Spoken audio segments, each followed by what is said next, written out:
This is Adam Graham from Pretty Much the Present, bringing you a week of old-time radio podcasts. These episodes were originally released back in 2011, and we're releasing them here pretty much as is, with only some extraneous bits such as the opening from all of the episodes after the first episode removed. Because these are old, it should be noted that any offers or promotions mentioned in the episode may not be valid unless they're currently mentioned on the Great Detectives website. Here now is a week of old-time radio detective podcast.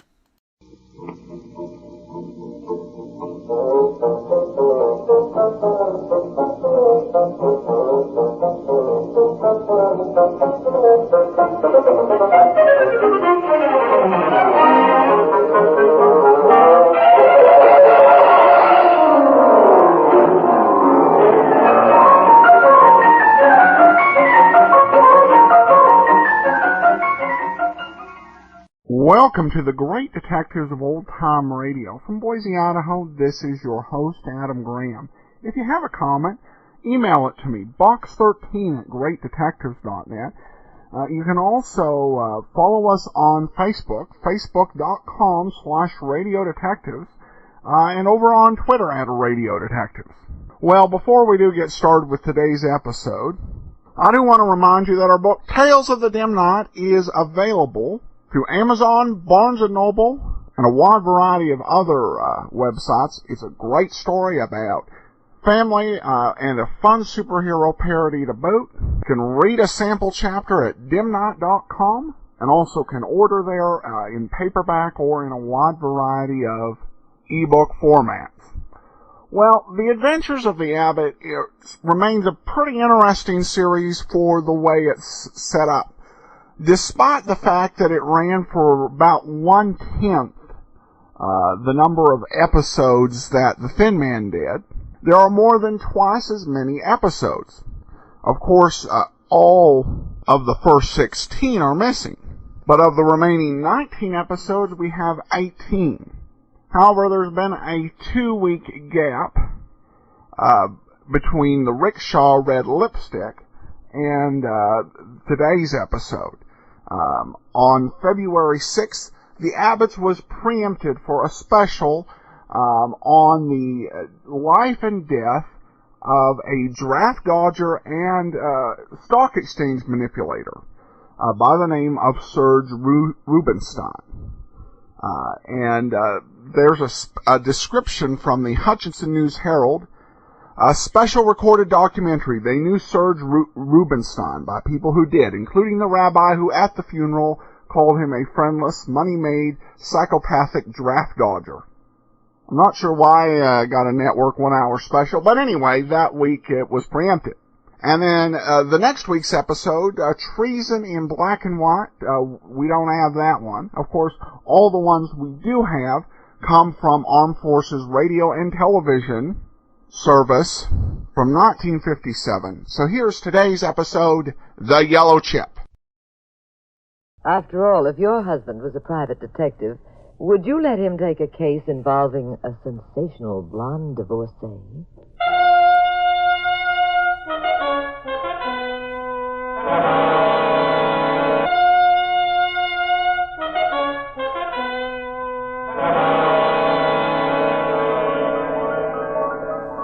The National Broadcasting Company presents The Adventures of the Abbotts, starring Claudia Morgan and Les Damon as Pat and Jean Abbott, those popular characters of detective fiction created by Francis Crane.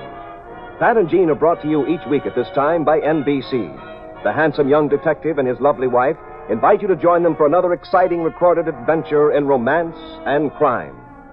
Now here is Jean Abbott to set the stage for tonight's puzzle in murder, a story she calls The Yellow Chip.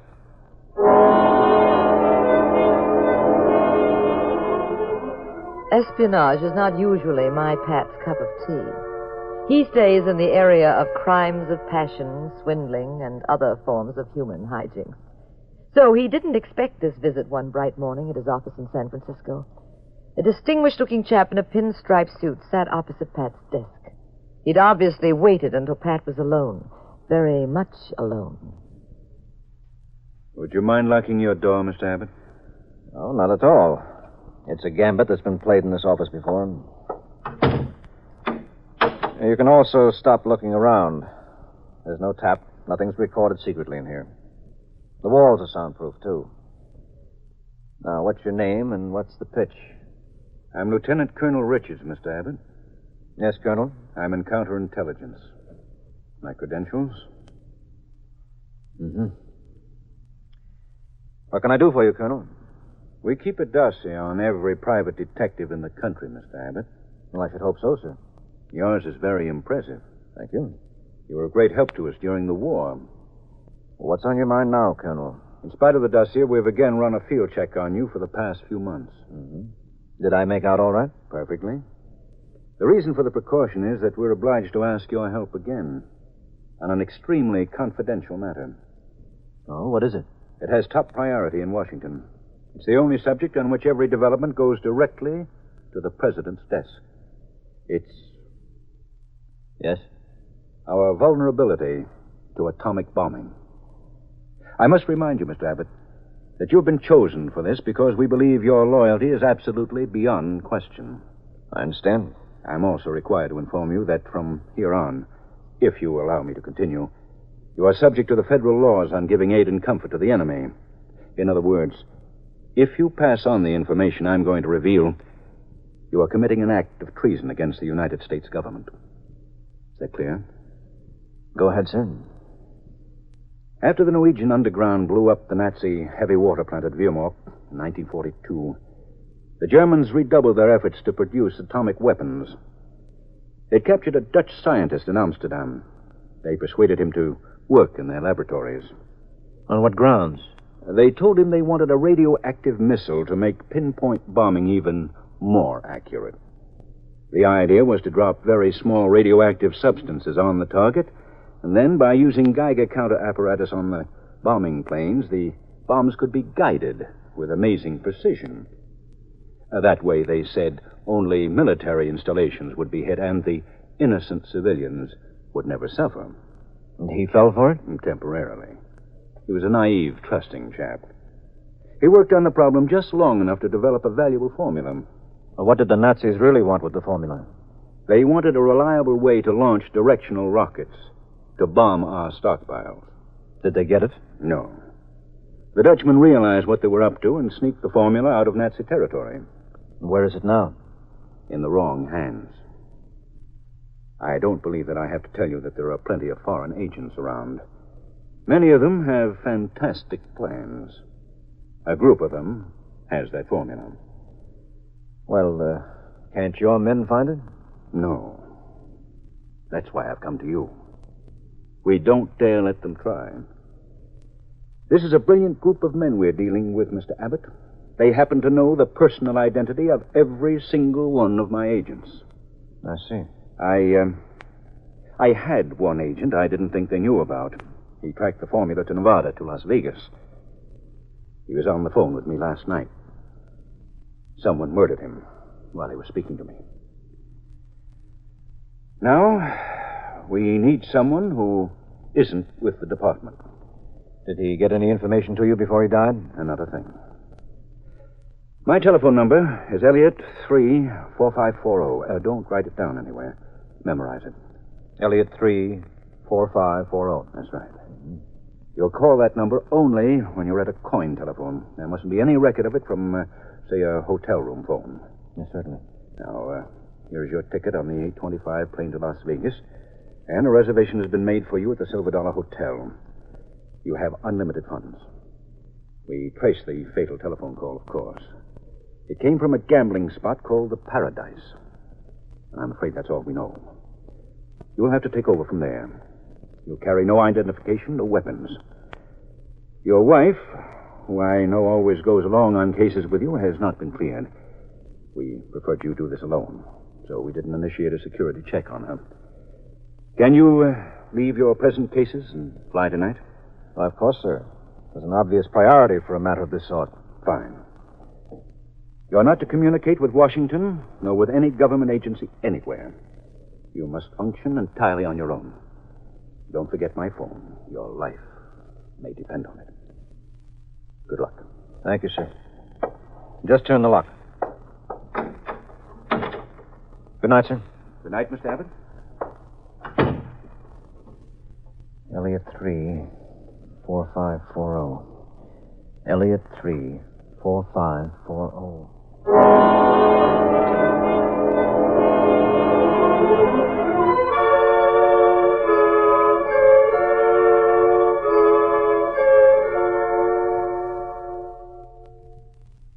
Quiet day, darling.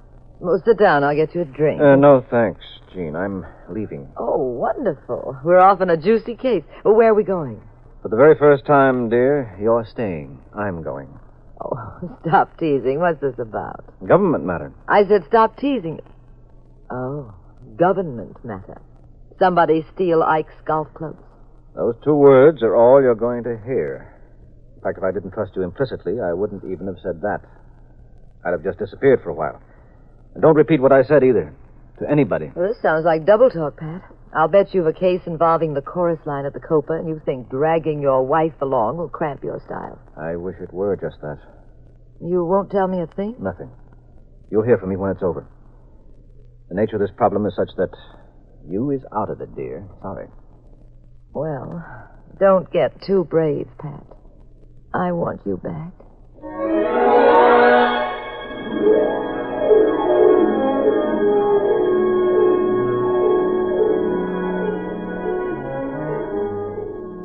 When my plane reached Las Vegas, I checked into the Silver Dollar Hotel. Then I headed for the gambling spot, the Paradise. It was second-rate.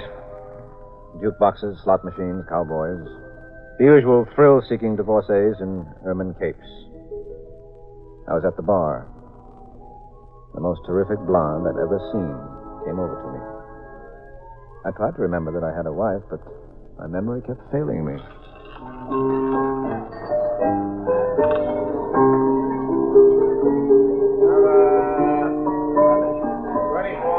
You bored, too? Uh-huh.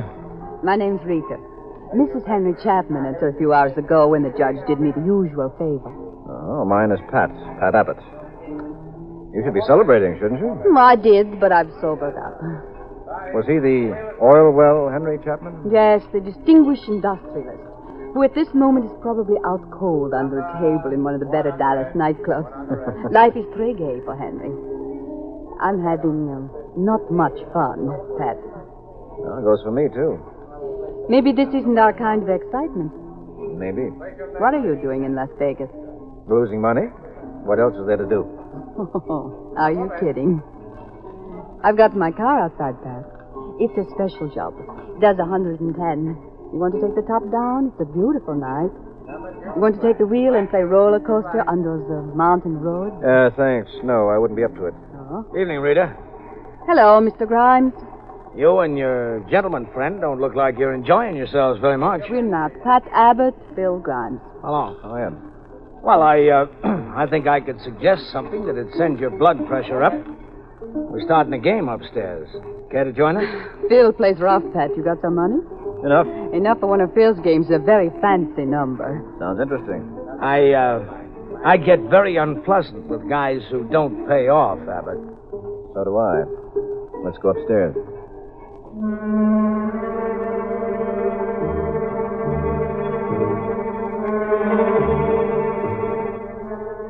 The room upstairs wasn't the usual room at all. It was the most luxurious private gambling room I've ever seen.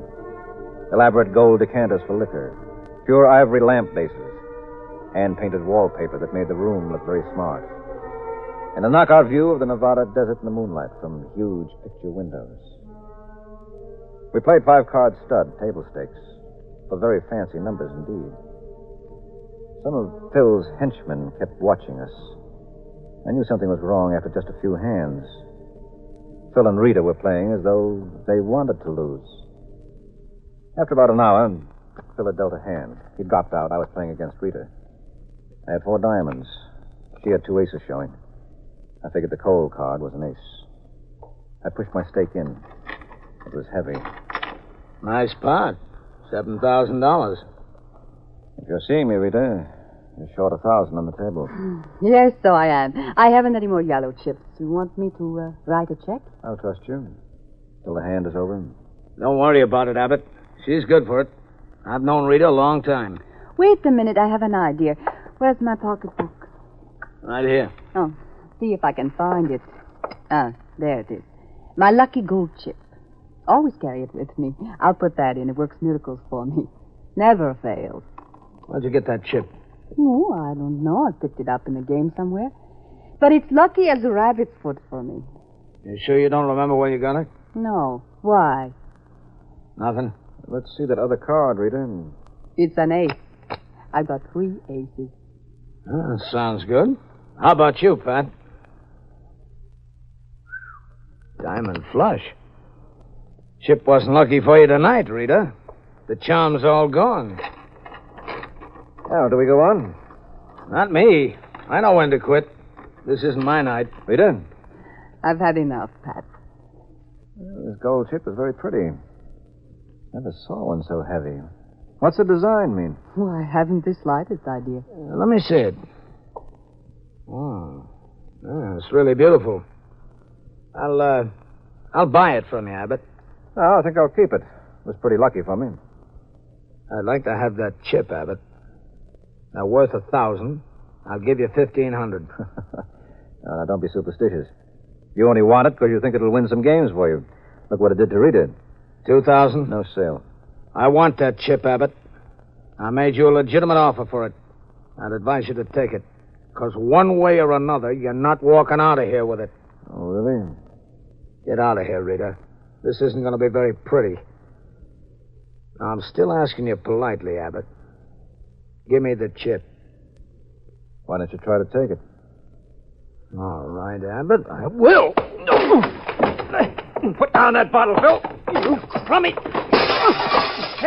Hey, the lights. He killed the lights. Turn them on. The door. Where's the door? This way, Pat. Toward me. Can you see me? Yes, I see it.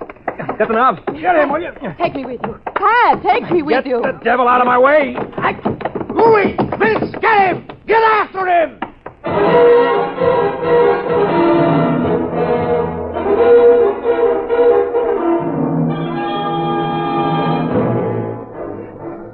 I was groggy. But I made it downstairs and out the back way. The fresh air revived me. Some poor guy was just starting his car. I grabbed him by the neck and threw him out, and I took the wheel. I stepped it up to 50. 60.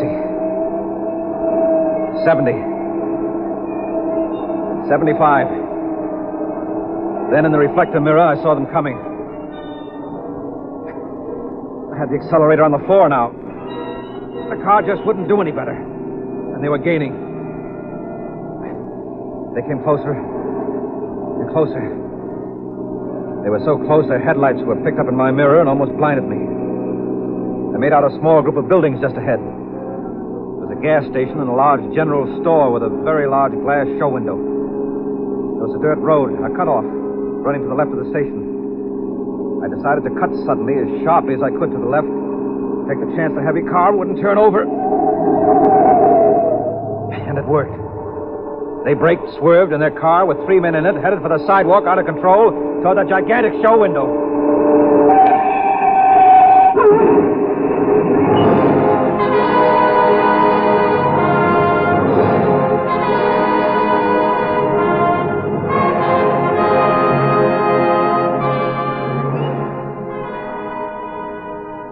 I didn't climb out of my car.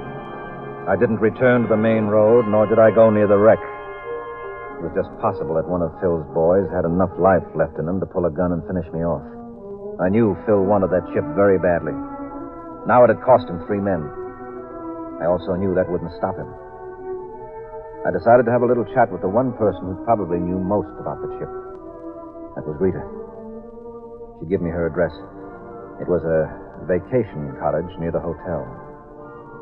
It was 3:30 in the morning when I rang her bell.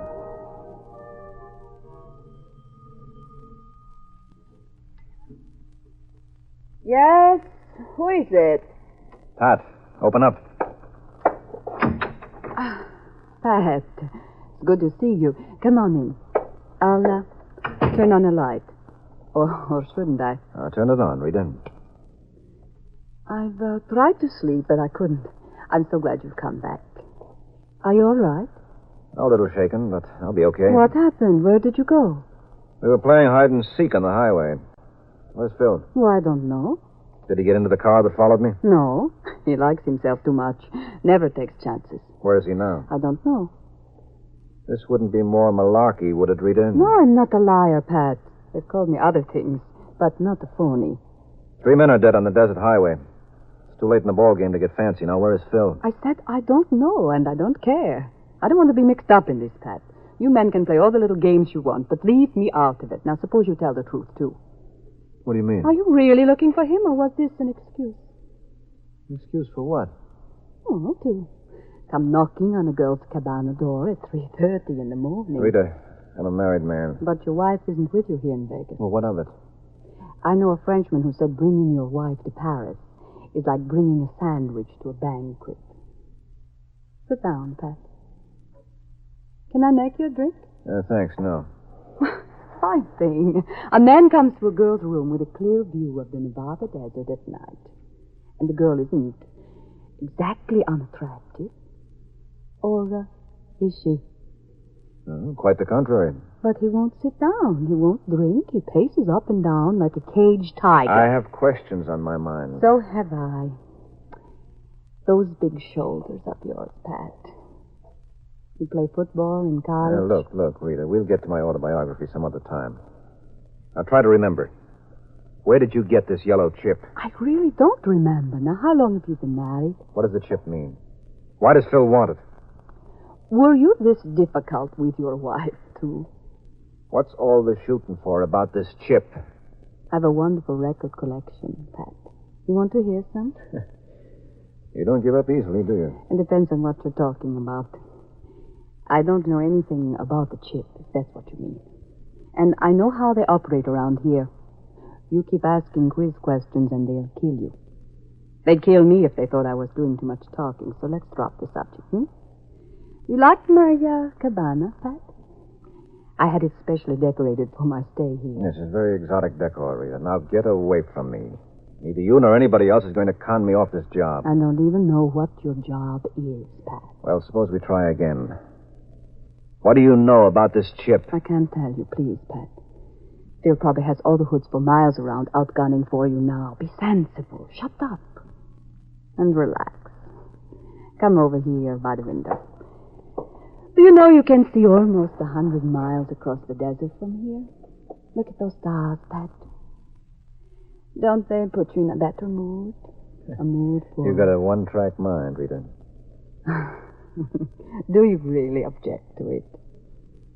Well, Look, all I'm asking you to do is tell me where you got that yellow chip. And I'm sure you could recall if you'd try.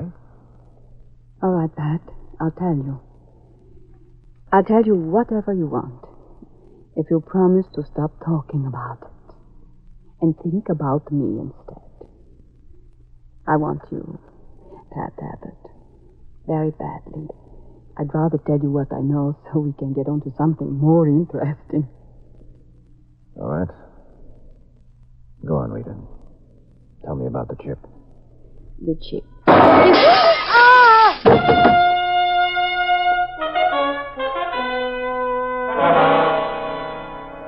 A shot came through a window that opened onto the porch. Rita fell, and I raced outside but couldn't see a soul. When I came back to her, all I could do was phone anonymously for a doctor and check out fast. I went back to my room at the hotel and picked up a gun, against instructions. Then I headed for the Paradise. It did no good. It seemed nobody had ever heard of Phil. I kept the search up for about half an hour. Then I decided to make a phone call from a coin phone.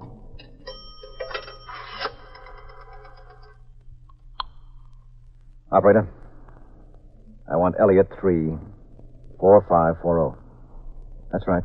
Elliot 3, 4540.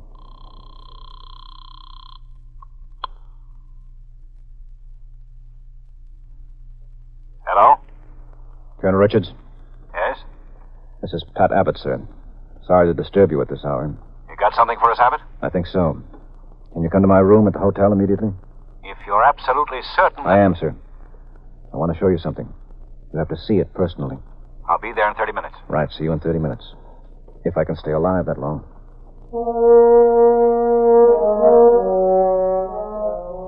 I went back to my room. I pulled down the shades. I barricaded the door. And I sweated it out. Waiting for Colonel Richards. It was exactly 30 minutes after my phone call. Who is it? Richard. Hello, Colonel. What have you got, Abbott? This chip. This gold chip. And to see it. There's a big shot gambler here. His name is Phil Grimes. He has a whole gang of hoodlums working for him. He wanted to kill me to get that chip. It originally came from a blonde named Rita, the former Mrs. Henry Chapman. One of Grimes' boys just took a shot at her. Fascinating design. Yes, does that design mean anything to you? Does it tie up with that Dutch scientist's formula? We'll have to have a nuclear physicist look at it. But I think you've done it, Abbott. I think this is it. And I'm so grateful to you. Yes? I want to give you this. Oh.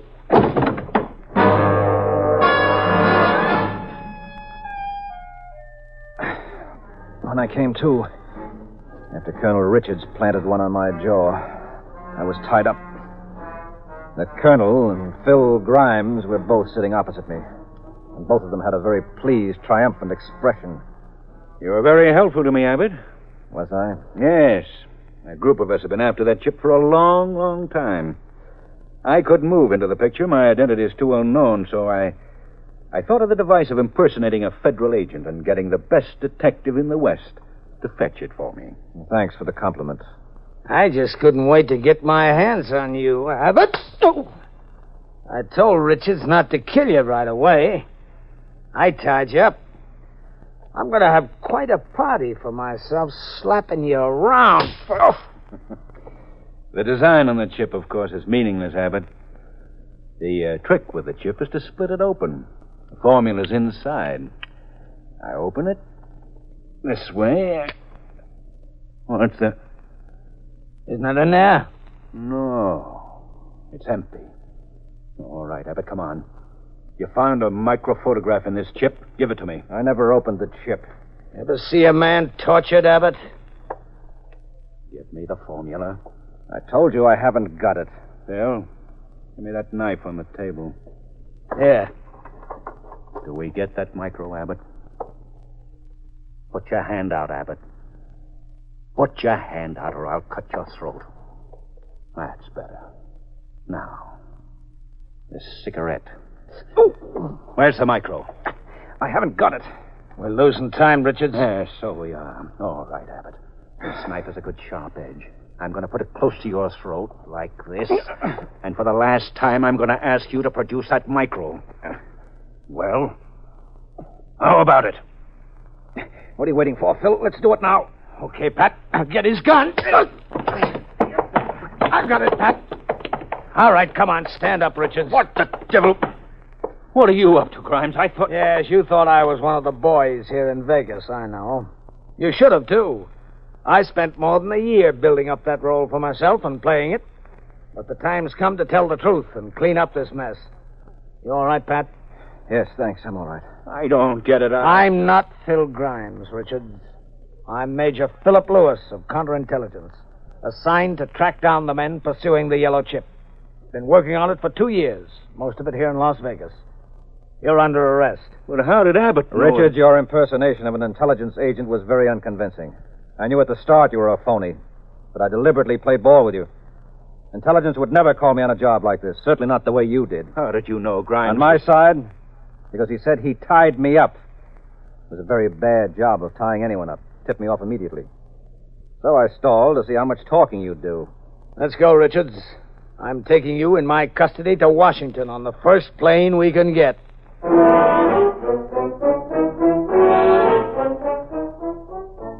Las Vegas, huh, dear? A gorgeous blonde, dear? Jean, you asked me what happened, didn't you? Phil Grimes gave me permission to tell you all about it now. I'm telling you the facts. Oh, where was the microfilm? It wasn't in the yellow chip. No, it never was. Western intelligence got hold of it years ago, right after the war. Then they circulated the empty chip purposely to see who it would attract. Very clever. And the fish were biting, but good. Mm-hmm. Pat, didn't Grimes recognize you when you first came into the Paradise Club? Yes, of course. He's seen a dossier on me many times. But he couldn't do anything about it. He was supposed to be one of the rats after that ship. He didn't even dare start things going. He had Rita do it. Poor kid. He couldn't get to her fast enough to keep her from being shot. But I hear she'll pull through. Grimes even turned out the lights when that scrap started. I didn't. I never knew who did till I said goodbye to Grimes at the airport in Vegas. I'll never get to meet this counterintelligence agent Grimes. Oh, it's out of the question. I'll never see anybody connected with the case. Now, Jean, what are you driving at? You mean you don't believe a word of this? Pat Abbott, did you ever hear of a better gimmick for a husband with a roving eye than to go romping off to Las Vegas, have himself a ball, and then come back with a story like that? Darling, it's true. You think I got into a $7,000 card game with my little special checking account and my little pen? Why can't I meet Grimes? Where's the blonde? Who or what have you got to substantiate this? Well, sorry, darling. It's military information. Yes. See what I mean? That's the end of the fairy tale for tonight, kiddies.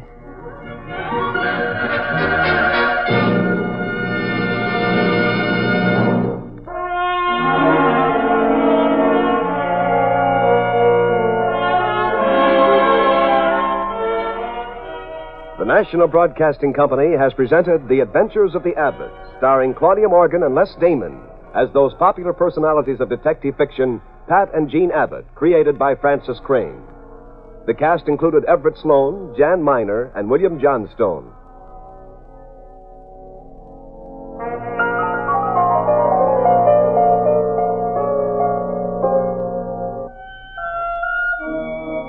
The Adventures of the Abbotts was written by Howard Merrill, produced by Ted Lloyd and Bernard L. Schubert, directed and recorded by Harry Frazee.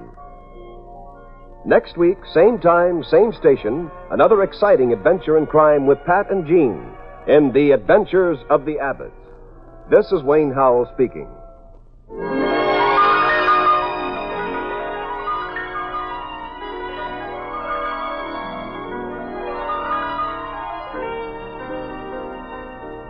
This is the United States Armed Forces Radio and Television Service. Welcome back. You have been listening to Double O Abbott. This is an interesting episode showing, I guess, some flexibility with the script. I kind of have to wonder whether there was some script reuse from another show, which, as we've talked about, was quite common, and that they wanted to use the script, but there was no place for Mrs. Abbott in it. Well, hopefully she'll be more active in next week's adventure. Now we have a listener comment. This one comes from Joshua, who writes, I am almost caught up again in my listing. My favorite so far is still Pat Novak, with the dialogue used to describe people, although Nero Wolfe is providing some good humor also. I also like the guest Dr. Watson a while back, better than the regular, partly because he didn't sound as much like a bumbler. I also really enjoyed the last episode of The Thin Man. It had me laughing, although I wonder about the adult nature of the spankings that showed up in this show over a few episodes. Overall, I enjoy the podcast, and I'm glad you play the episodes in order, so I know I'm not missing anything that is out there. Well, thanks a lot, Josh. As we've discussed on the show, sometimes we imagine that what has happened between Golden Age and our current time is that we have thrown off a bunch of taboos. The truth is we have thrown off taboos and exchanged them for other ones. Spanking was kind of something that was played with in a comedic fashion. You could see it in a lot of places. It was a huge underlying theme in John Wayne's movie McClintock, which was from 1963. And it was used as a comedic device, even in a few episodes of I Love Lucy. And on the radio show Lucy had before that, My Favorite Husband. I think it disappeared over time, as a result of the rise of feminism and also awareness of domestic violence. But during the Golden Age, it was definitely something that was considered in bounds for the plot device. Thanks so much for your comment, Josh. Much appreciated. We'll be back tomorrow with Nero Wolfe. Well, before we do get started, I do want to remind you about Audible. You know, these radio episodes of Nero Wolfe really whet your appetite for more of that great detective and his fantastic mysteries. Well, with Audible, you can get a Nero Wolfe audiobook every month, or any other audiobook you choose, as well as a complimentary audio subscription to either the Wall Street Journal or the New York Times. You can get a free audiobook by trying it out. Just go to audiblepodcast.com/oldtimeradio. Well, let's go ahead and we're going to get into today's episode of Nero Wolfe, The Girl Who Cried Wolf. Stay tuned for Nero Wolfe, transcribed. Later this evening, the unique Mr. Monty Woolley stars once again in the new comedy series, The Magnificent Montague, the delightful saga of an embittered Shakespearean ham. After many triumphant years on the stage, the Magnificent Montague now portrays Uncle Goodhart, the hero of a radio serial, and his trials and tribulations are 30 minutes of delightful listening over most of these NBC stations. And today being Friday means another visit to Duffy's Tavern, where Archie the manager presides over another sparkling session of mischief and madness. Ladies and gentlemen, the ringing of that phone bell means adventure. Hello? Hello. The young man answering the phone is Archie Goodwin. Yes, this is Nero Wolfe's office. The mountain of a man in the oversized armchair, staring at Archie with a beady eye, is Nero Wolfe. Mr. Wolfe is in. Mr. Wolfe is always in. Would he stay in until... He would. Archie, what on earth? Boss, she sounds blonde. Phooey. Don't believe I can tell over the phone? Okay. Excuse me, miss, but are you blonde? Oh. Go ahead and laugh. Thank you. Mr. Wolfe, we'll see you.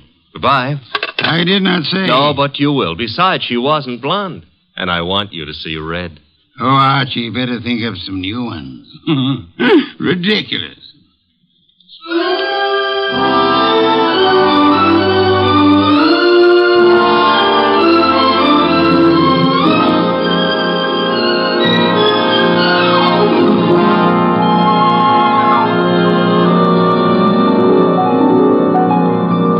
Ladies and gentlemen, it's the bulkiest, balkiest, smartest, and most unpredictable detective in the world. That chair-borne genius, Nero Wolfe, created by Rex Stout and brought to you in a new series of adventures over this NBC network in the person of Mr. Sidney Greenstreet.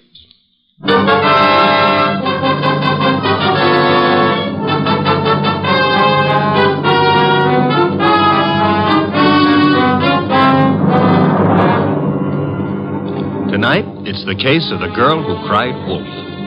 In the old brownstone house on 35th Street, my boss, Nero Wolfe, with all his 300 pounds, sits at his desk from which he runs his world. We have been patiently waiting for the lady client. Then there's a knock at the door, and I admit her. A beautiful, frightened, and red-headed girl. Mr. Wolfe? Mr. Nero Wolfe? Not by 160 pounds. I'm Archie Goodwin. Oh, yes. I spoke to you on the phone.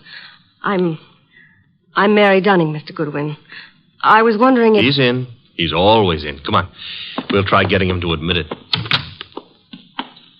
This is Mr. Wolfe. Miss Mary Dunning. How do you do, Miss Dunning? Here, take this red leather chair. It's a nice match for your hair. You know, as old Dr. Titmouse has said to me, beware of a red-headed woman. But I never could believe Thank you, him. Mr. Goodwin. Your business, Miss Dunning? Do you mean what I do or why I've come to you? Both, if you please. Well, I'm Mr. Stevens' secretary at the Tolliver Ecological Foundation. Our offices are down on East 12th Street. Ecological? Field research as to factors operating on plant and animal development and survival, Archie. Animal development, huh? Miss Dunning, the foundation has several agricultural research projects throughout the country, hasn't it? That's right, Mr. Wolfe. And Donald Stevens is executive director. Or was until... Was? He's disappeared. It's been 3 days now. He's not been near the office nor his apartment. No message or... Apartment? Stevens been living alone? He's a bachelor. He's engaged to Laura Tolliver. She's a cousin of the original Tollivers. But she doesn't know where he is either. Have you come to me on Laura Tolliver's account or on behalf of the Foundation? Well, neither, Mr. Wolfe. I'm just worried, and I'd heard of you as one of the finest private detectives in New York. You've heard of me, Miss Dunning. We see that you're here. I still fail to understand why. But I've told you. Mr. Stevens has dropped out of sight. And there's another thing. The last time I saw him, he had a caller with him in his office. Caller? Male? Female? I don't know. We're in a converted old brownstone house, and, well, the way the offices are laid out, I don't see all the people who come in unless they make a point of coming to my desk. I see. All I know is that Mr. Stevens stepped out for a moment, looking either scared or angry, I couldn't be sure which, and asked me to see if there was a policeman at the corner. Which corner? Archie, continue, Miss Dunning. Well, I started to go, and there were low voices arguing from the inner office. And then Mr. Stevens called me not to bother. Then what? He said I could go ahead and take my lunch hour then. So I did. And when I came back, he was gone. Leaving no message? Leaving no message. And you've neither seen or heard of him since? I've tried all over. By phone, going out myself. Miss Dunning, has Mr. Stevens been in the habit of making extended business trips? Well, once in a while to our research stations in Pennsylvania, or New Jersey, or up in Vermont, but not without letting me know. I have to make out his travel vouchers. Has there been any recent trouble at the Foundation?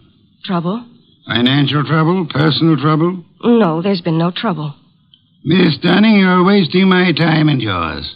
This is a problem for the police, if there is a problem. Oh no, Mr. Wolfe. I'd have gone to the police, except, well, if there should be an innocent explanation, it didn't seem fair to the Foundation to risk the unpleasant publicity I said for the police. Wait a minute, Mr. Wolfe. It's your say-so, but when a girl walks in here and asks... The young lady can depart by the use of the same rather trim legs that carried her here, Archie. Oh, now, look, boss, just because I Miss look at... Dunning, I can think of a dozen reasons that might take your bachelor director out of town for a few days without the formality of explaining his actions. Then you won't look into this? Despite Mr. Goodwin's frowns, no. Should Mr. Stevens not turn up tomorrow or so, I suggest you advise the police or whatever attorney acts for the Foundation. There is such a person, of course. Yes. Jonas Dowd is counsel. He's also a Coke trustee. Consult him, then, by all means. But you don't seem to understand. If you'll excuse me, I'm overdue for an important conference with my cook. We have just received a shipment of truffles from France. Well, of course, if Mr. Wolfe, if you ask me... Precisely what I've refrained from doing, Archie. Would you be good enough to escort Miss Dunning to the door? To the door, Archie. Good night, Miss Dunning. Good night.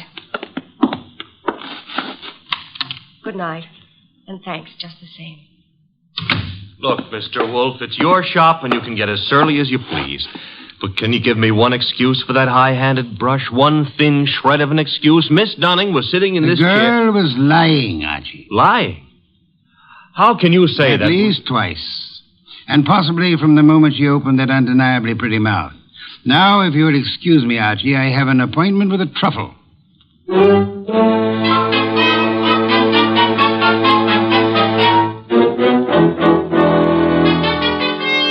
You say you have a surprise for me, Archie. Enough to yank you 3 inches out of that chair. Remember the girl who was here last night, Mary Dunning? You seem unwilling to let me forget her. Well, I took off on my own this morning to check up on that Foundation setup. Good, Archie. I ventured a small bet with Fritz that you would. All right. See if your bet included this. I found Stevens down there right in his office. Missing executive director. Yes, and the missing Mr. Stevens claimed he had just been on a business trip. Delayed getting back because his car had been smacked by a hit-and-run driver in New Jersey. Now, here's the payoff. He even tried to make out that he'd been thinking of calling you in on a problem. Hit-and-run accident? No, something about the Foundation. But I didn't waste time letting him cloud it up for us. The point is... Archie, you brought him here, of course. Stevens? No, he's still down there. We'll want to grab him before the day is out, but I had something more important to run down first. It took me 3 calls on the way up here, but you can take it as confirmed. We've still got a disappearance case, and this one you're not sitting out. Indeed. And who has disappeared now? Mary Dunning. Stevens is back, but Mary's gone. Not at the office, not at her rooming house, and none of her clothes are taken. Archie, get going. Put a police call out on Mary? Back to 12th Street and get Stevens out of that office and up here as fast as you can. I'll phone him. You are on the way.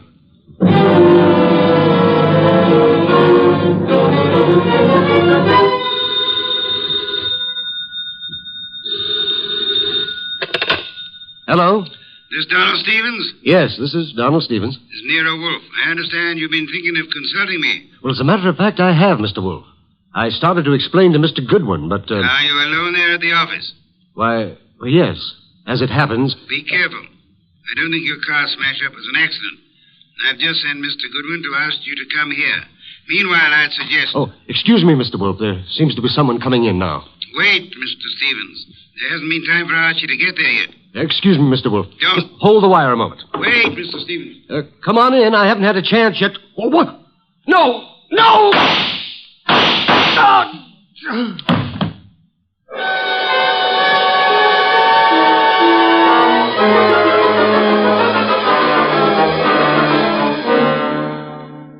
And that's all Inspector Kramer has been able to make of it, Archie? Not to hear him tell it, but that's all he's got. Stephen dead and the girl still missing. Did you find anything helpful at the office? I think the murderer started to tear up some account books and project ledgers, but I must have scared him away when I rang the bell.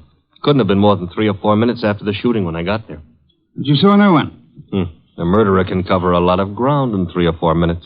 You, naturally, by accident, since it is mildly illegal, you had a good look at the dead man? A very good look. Not to mention his pockets. Anything particular? Well, there was a half-eaten package of lifesavers in the left-hand trouser pocket. What's particular about that? The flavor was lime. I hate lime. Phooey. Archie, I called Jonas Dowd last night. The foundation lawyer? Yes, he set up the original charter under which Donald Stevens operated, with an annual fund of $90,000. Ecology has its attractions. 90,000 attractions, to be precise. It indicates a possible reason for Stevens' murder. He was in sole charge of that money. Somebody donated 338 caliber bullets to him. Hardly a token of appreciation. Perhaps not. However, the shooting followed the attempt to stage an automobile accident. Archie, I've sent Saul Panza on an errand for me. Saul, huh? He's expensive. True, he's the best man in the shadow job there is, but... You've got something, huh? Possibility. An angle I can't handle? Apart from your natural preference for curves, you've more than work enough here in New York. Finding Mary Dunning for a starter. Or, her body? Or her body, as it may be. Is that what Saul's on, picking up a line on Mary? Among other chores, Saul is buying me some special groceries at the city market. You frown, Archie. I glower. But okay, play it cozy. You can send Saul off to Stockholm for smorgasbord for all I care. I'm still asking, what about Stevens and what about Mary? Where do we start? I'm expecting Laura Tolliver, the heiress, and the son of Jonas Dowd here within a few minutes. Jonas Dowd himself proved as difficult to pry from the office as you generally are from this one. Oh, good for old Jonas. Wait a minute, though. You said a son was coming. Would that be Peter Dowd? It would be. Could I trouble you to pass that second bottle of beer? It's your third. Stop auditing me, Archie. You reacted to the name of Peter Dowd. May I ask why? Kramer is ahead of you on that pitch. He's had Peter Dowd downtown already. And learned? Playboy, used to be in love with Laura Tolliver, now in line to take over Stevens' tidy $20,000 a year salary as executive director. Take over, phooey. Peter Dowd's no ecologist. He's got more important qualifications. His old man and Laura Tolliver are co-trustees under the Tolliver will, and the director can be anybody they name. Archie, you sound prejudiced against young Mr. Dowd. Yeah, that's what Kramer said. I'm just naturally suspicious of anybody who stood to pick up $20,000 a year, plus a whack at the $90,000 a year in house money, just by throwing 338 caliber slugs into Stevens. Particularly after getting rid of Mary Dunning to clear the way. The police still have no leads on Miss Dunning? A for effort, Z for results. Now, the way I see it, boss... Leg work now, Archie. Guess it's later. You might try Miss Dunning's landlady again for one, and try Peter Dowd's apartment. Now? Yes. I'd say go along and keep after the missing girl. Instead of sifting through the names in Stevens' appointment book you were asking about? It's 2 legs of the same animal. The names may help on the girl. Now, Archie, on your way.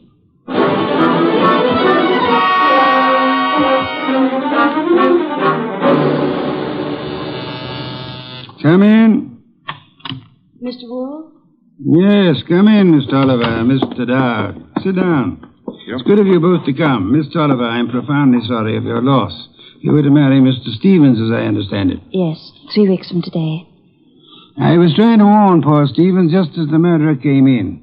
But he evidently knew his caller well enough to feel no alarm. The police told us that, Mr. Wolfe. We've just come from Inspector Kramer's office. I know, Mr. Dowd. Did you gather the inspector meant to see you again? Why should he? How could anyone think that Peter could have anything to do with this horrible business? I see that you have no doubts about Mr. Dowd here, Mr. Oliver. Easy, Laura. Yes, Mr. Wolfe, I gathered that Kramer was interested in me. He's got a man outside here watching us now. You're alert, Mr. Dowd, or... Oh, what? Or aware that Inspector Kramer may have grounds for keeping you under surveillance. Look, Mr. Wolfe, I didn't come here to be put through the jumps again. First Kramer and now you. I'm acting for the Tolliver Foundation, Mr. Dowd.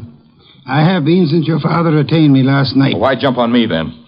Young man, at my age and weight, the chances of my jumping on anyone are about as likely as, as unlikely as to expect that you're not still in love with Miss Laura Tolliver here. Mr. Wolfe, we haven't admitted that we... Miss Tolliver, your concern a moment ago at the possibility that this young man might be charged with Stevens' murder... Now, wait a minute, Mr. Wolfe. Climb back on me if you want, but let Laura alone. If you're trying to I'm no longer trying, Mr. Dowd. You both confirmed the point for me. All right. I am still in love with Laura. And I think Laura's known ever since she accepted Stevens' ring that their engagement was a mistake. What are you going to make of that? Did Stevens know you hadn't given up on Laura? I told him twice. I even went down to the foundation just... Just when, Mr. Dowd? This morning while I was telephoning Stevens, for example? I haven't been near the foundation office for days. I've been out of town. Mr. Wolfe, you've no right to twist and turn everything Peter says. I do love him, but Laura. Well, that's the first time you've come right out with it since... I'm sorry, Peter. I've wanted to tell you 1,000 times. But, you kept going away on all those trips, and I never knew whether it was for some other girl or... Mr. Dowd, Miss Tolliver, could this tender exchange be postponed till you two find yourselves alone? Go ahead, Mr. Wolfe. Ask anything you want, as long as I know it's all right with Laura here. Roundly spoken, Mr. Dowd. May I ask about Mary? What's Mary Dunning got to do with this? I'm glad you're aware of the Mary I meant. Well, I've met her at the foundation, of course. We've all heard she's missing. You couldn't suggest where she might be. How would Peter know? Let's return to Mr. Stevens. Can either of you explain his 3 days' absence from the city? I've been out of town myself. Miss Tolliver? He could have been inspecting any one of the research plants. He didn't tell me, if that's what you mean. Stevens said this morning he had been wanting to consult me. You can't suggest why? Well, no, I can't. About foundation business or personal business? .338 caliber bullets kept Mr. Stevens from making that clear, Miss Tolliver. Mr. Dowd's father is sending me over some material, but as yet it's not in my hands.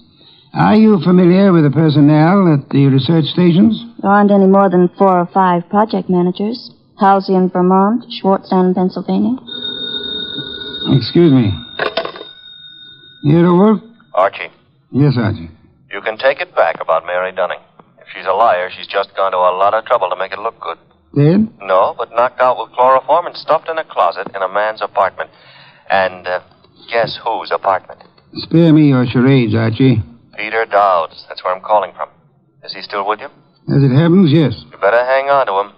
There's been another development. Inspector Kramer's got hold of a man named Schwartz. The Pennsylvania project manager. Right. Schwartz was at the foundation office this morning, and he says Peter Dowd was going in as he came out. When? Within minutes of your call to Stevens. Kramer's on his way to your place now to pick up young Dowd. Any instructions? I'd like more company. Well, the ball game is all wrapped up, isn't it? I'd still like more company. Right. Mary and Schwartz? If you can get them here. And Archie. Yes? Get them here.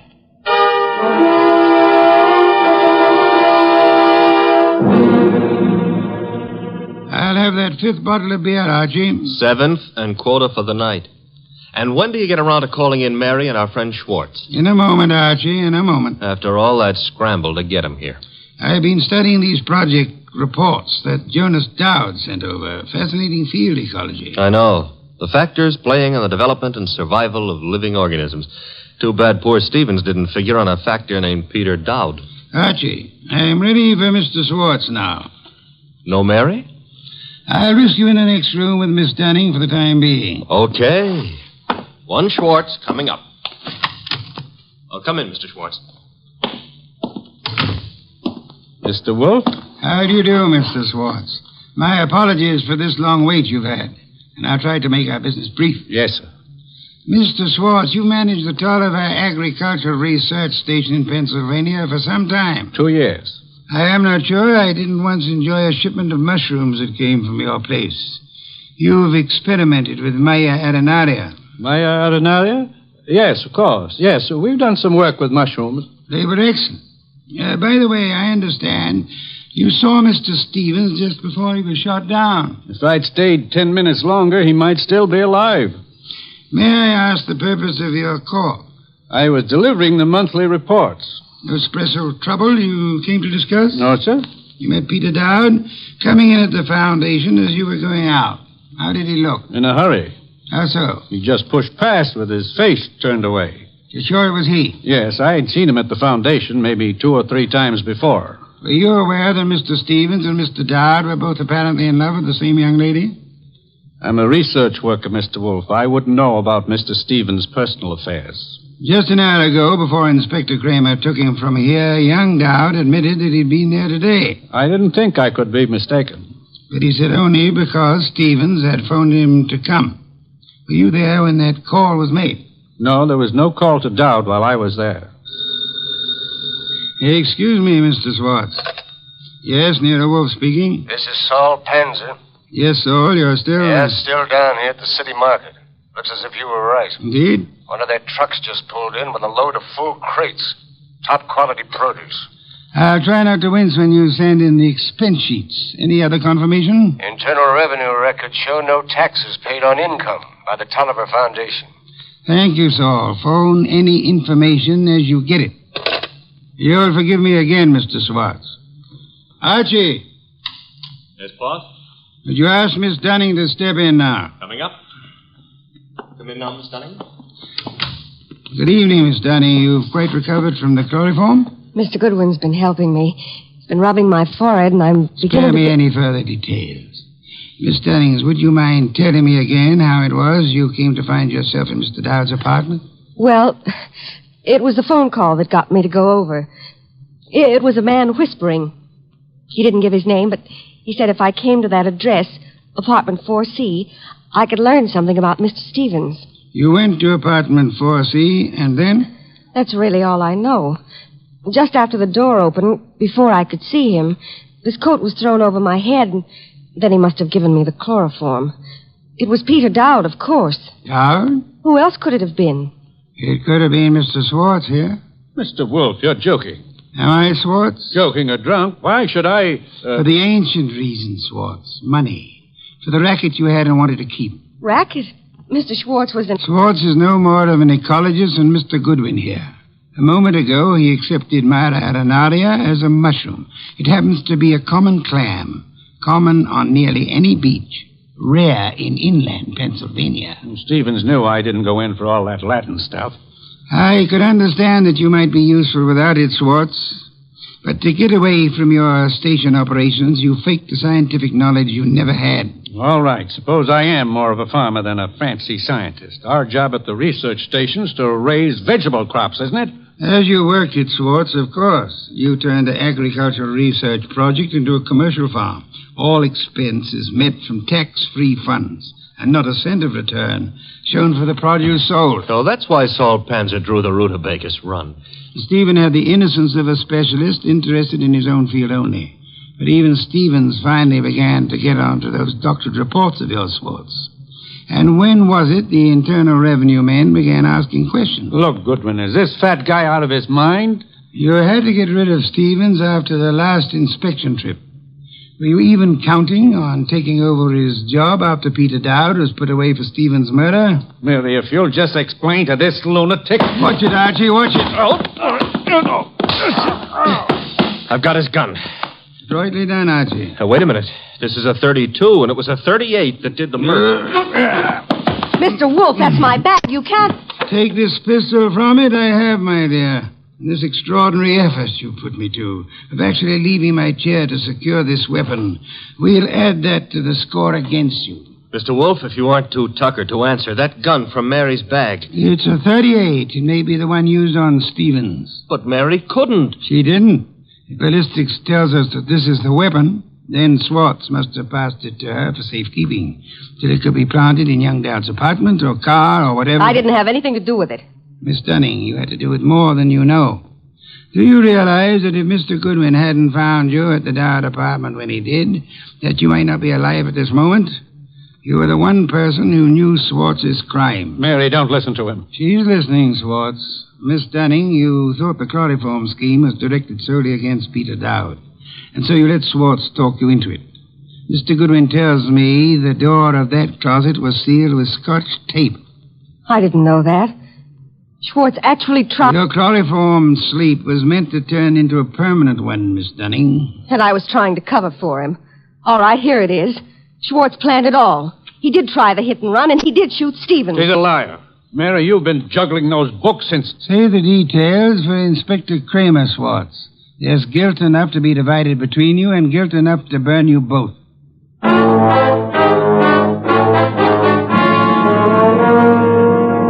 All right, you're being noble and not rubbing it in. Don't I merit a full explanation? Archie, I'm concentrating on truffles. Do we deck out a bird, or shall we have them in an omelet again?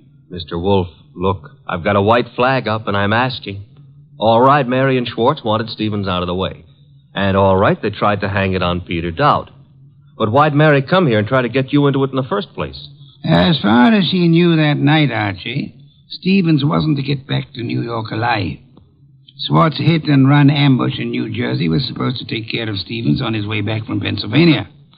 By luck, Stevens survived the accident, and Swartz had to follow him here to finish him off. Yes, but I still don't see why... Mary came here to establish her innocence by pretending to seek our help. Oh. And she thought to keep suspicion from Swartz by creating the imaginary figure of a threatening caller at the office several days before. She knew Stevens meant to consult me about Swartz, and she could guess Jonas Dowd would call me in eventually. Stevens said he wanted to consult you that morning when I... That morning when you couldn't hear Stevens out because you were seeing him as Mary Dunning wanted us to see him. Oh, a trick operated with two vanishing acts to explain. Stevens's and Mary's.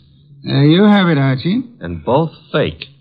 A straight business trip branded a run-out or a snatch only by Mary's account, and then the chloroform act at Dowd's apartment. You have it in full. Mm-hmm.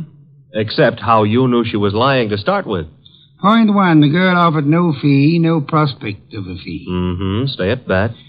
Could anyone claim knowledge of my reputation, Archie, and still seriously expect that I would take an arduous labor for the love of it? I'm ashamed of myself. Point two, she told us of a caller coming to see Stevens. Of Stevens asking her to fetch a policeman, then changing his mind. When asked to call a policeman, what woman's curiosity would be satisfied by being told not to bother? How utterly brilliant you are. Yes. Archie, a bottle of beer. All right. And now back to a serious problem, you know. I think I see a compromise on these truffles. Between bird and omelet? Archie, why not both? Ah.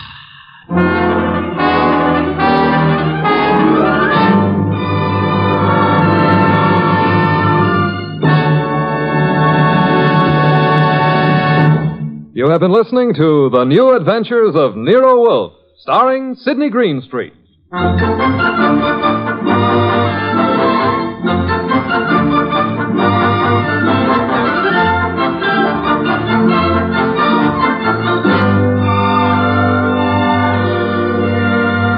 Tonight's transcribed story by Charles O'Neill was based on the characters created by Rex Stout. This is an Edwin Fadiman program, produced and directed by J. Donald Wilson. In the cast were Larry Dobkin as Archie Goodwin, and Charlotte Lawrence, Howard McNear, Mona Keneally, Lamont Johnson, and Herb Butterfield. Next week at this same time, Nero, Wolfe, and Archie will bring you The Case of the Slaughtered Santa Clauses. Don Stanley speaking. 3 chimes mean good times on NBC. There's no cover charge at Duffy's Tavern. Just keep your dial tuned to NBC later as Archie the manager and his delightful friends cook up another mad and merry session at that remarkable restaurant, Duffy's Tavern.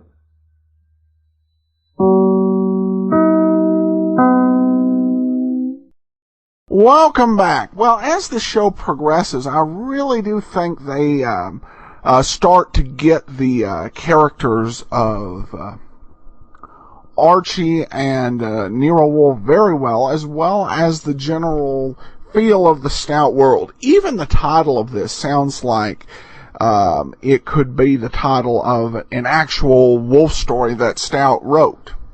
I do say that I will miss the Larry Dobkin portrayal of Archie Goodwin when it's over. Dobkin's not quite as good as Elliot Lewis, but his Archie Goodwin does grow on you, though the next Archie we'll have is actually a pretty fascinating choice. We'll talk about that, though, in a couple weeks. We still have one more Dobkin episode next week. Well, I did learn something new and interesting about Nero Wolfe recently. There was actually a Nero Wolfe comic strip that ran in a few papers across the United States and also in foreign countries in 1957 and 1958. In addition, these comic books were collected and released, or comic strips were released as comic books in other countries. The most notable was Theo Drake, Detective, which changed the name of Wolfe, but left everybody else's name the same. It was a British comic book, and so they were, I don't think they were skirting copyright laws. They were trying to cheat them, and apparently they got away from it. But I have seen those available on eBay.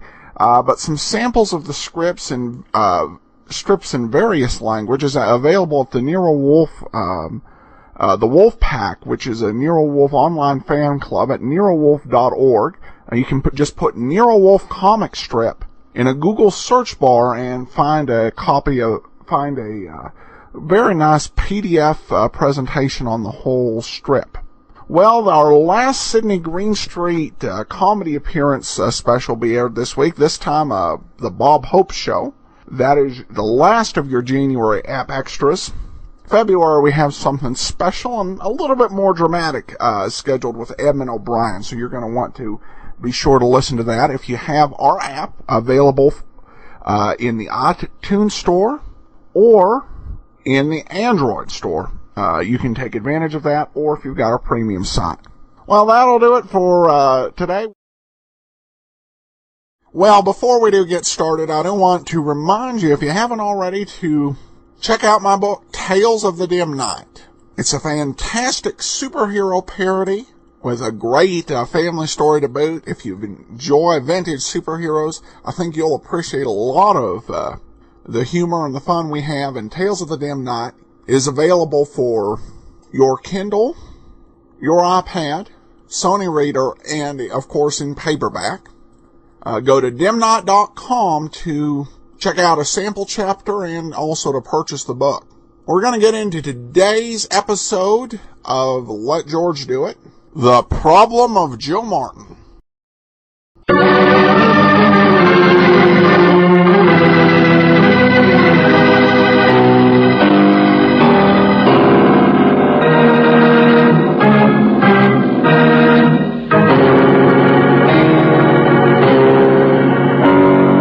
Standard of California, on behalf of independent Chevron gas stations and standard stations throughout the West, invite you to Let George Do It. The Problem of Joe Martin, another adventure of George Valentine. Personal notice, danger's my stock and trade. If life for you is like trying to walk a tightrope in a high wind, you got a job for me, George Valentine. Write full details.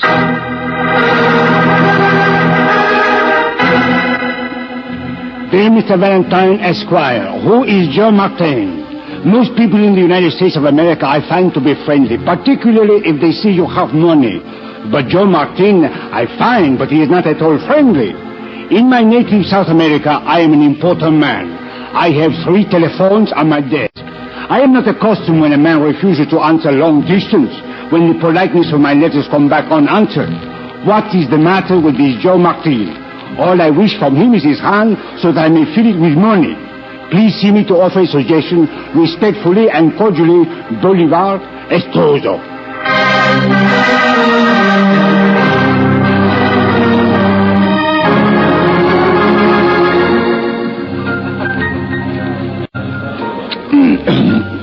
Tell me, where could it happen with the United States? A South American eating a Spanish Mexican dish in an Italian restaurant to North American music. Yeah, I ask you. Yeah, sure. It's a small world, Mr. Stoso, but we don't have to just keep running around in circles, do we? Mm-hmm. Who is Joe Martin? Joe Martin. Joe Martin came to my country, to the Andes. He was what you would call a foolhardy one. He wished to charter a plane to fly alone over the mountains, just to see if he could. Well, did he succeed? Well, yes and no. Or rather, no and yes. His plane disappeared. There was a search, of course, but no trace of him. Hope was given up. And while I was sent to the United States, that he was dead. Only then he came back from the Andes, eh? 2 months later, to the coast. He was a rag of bones, a hank of hair. Or is that a woman? If you don't mind, what happened to Joe Martin? Well, it was hard to tell exactly. There had been a crash, of course, and a fire. He was burned. A physical skeleton, a nervous wreck. But he was given the best of treatment and sent back as soon as possible to his home, to his wife. Uh-huh. And now you're trying to contact him to give him some money. Why? Why? International relationships, my friend. Mr. Valentine, I am representing many companies on this trip. One of them is the company which rented to Joe Martin the aeroplane. There was a government investigation. The company was at fault. You mean something had been wrong with the plane? Oh, improper servicing, that is all. And it's a thing which would not happen again. But naturally, the company wishes to make restitution. You mean it's afraid it'll be sued and wants to make a settlement first? No. We want to make payment. We want to maintain our reputation. But Joe Martin... Well, maybe the reason he doesn't answer your letters is because he doesn't want the money. Maybe he's wealthy or something. What if he is? I have contacted his bank. Wealthy, yes, but money troubles too of late, like everyone else. And there is no one so well off he will refuse $10,000. Yeah, all right you are. No, I guess you've got the wrong address. He's moved or he's still in a hospital somewhere. There has been plenty of time to recover his health. And I know where is this Joe Martin. A place in the country, a house on the coast. You see, there was once on the telephone, I was able to reach the home. It was a bad connection, and then after long minutes of waiting, all I could hear was crying. A man crying. Uh-huh. Well, Brooksy, it looks like we're in for a little trip. Joe Martin, huh? The man who wanted to conquer the Andes.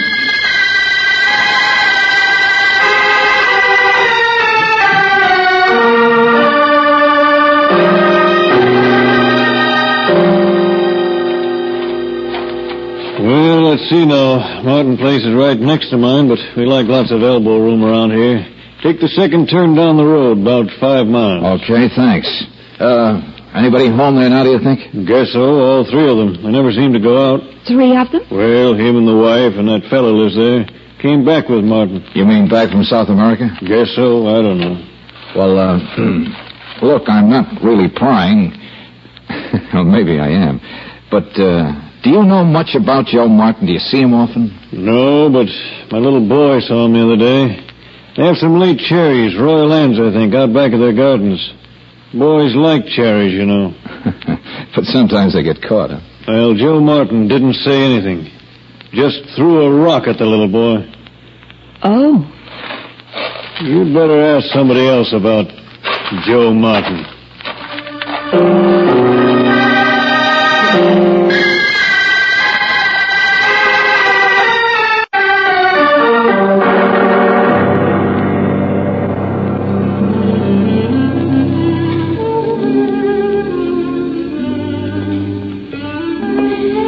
My husband, Mr. Valentine. What about?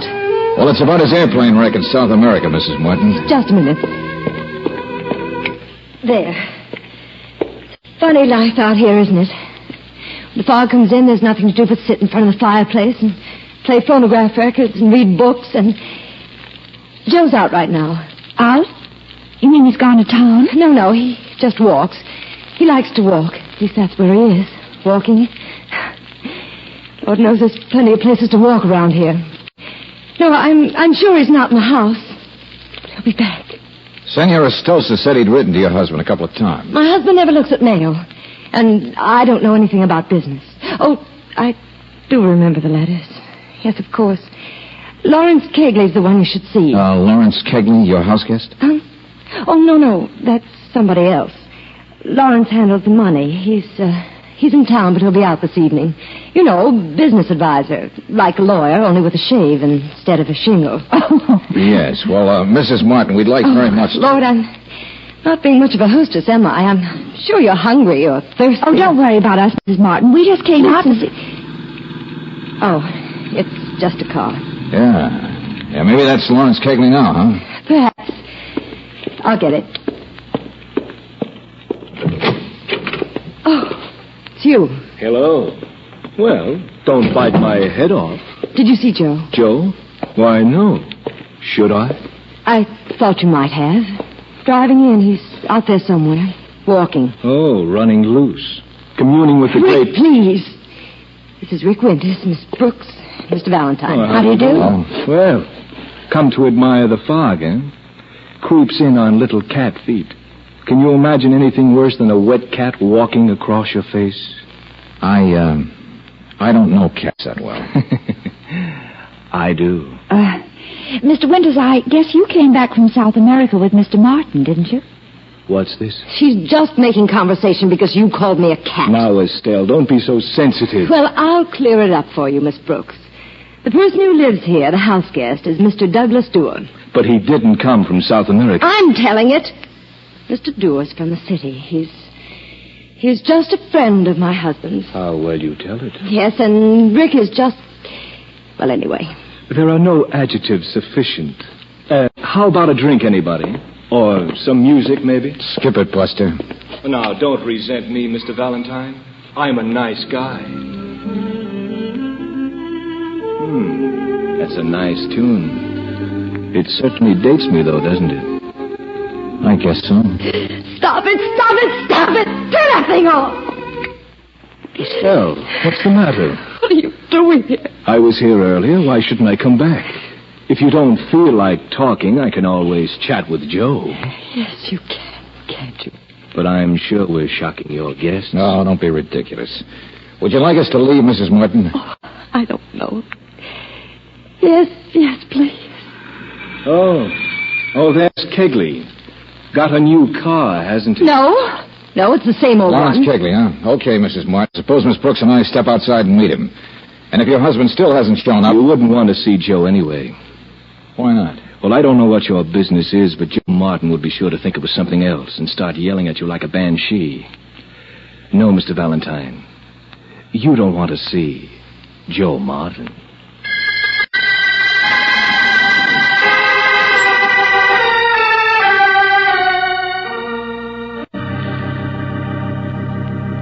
Now, look, Mr. Kegley, it's simple. Mr. Estoso represents a South American company which wants to pay Joe Martin. I know, and I'm sorry we didn't get the letters answered. But it's only been a week or so. Of course we want the $10,000. Naturally. Tell Estoso I said so. Oh, that's fine, but when can Mr. Martin come to town? There are some papers for both of them to sign, you know. What? Impossible. I don't know how it could be arranged. No, I'll write to Estoso. We'll forget the whole thing for the time being. Why? Why can't Joe Martin come to town now? Oh, how should I know? How should I be expected to make any sense? Joe Martin won't even talk to me anymore. Ask Douglas Dewar. Ask Doug... Hey, what kind of a runaround is this?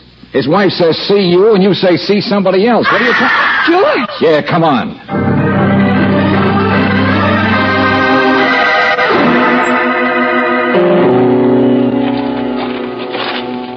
Douglas Dewar. I found him lying there.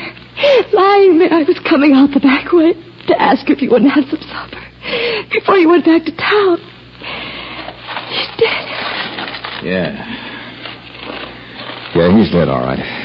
Head's been bashed in with a stick or maybe a rock. Estelle, I looked all over for Joe. I can't find him. He hasn't come back to the house. What? Isn't Joe in his room? No, Lawrence, I haven't seen either one of them for more than an hour. Uh-huh. And I guess Douglas Stewart has been dead for almost that long. Joe is out somewhere? Why wasn't there a lock on that room? He should have been locked up. But with Douglas Hey, hold it, both of you. Yeah, I think I'm beginning to catch on.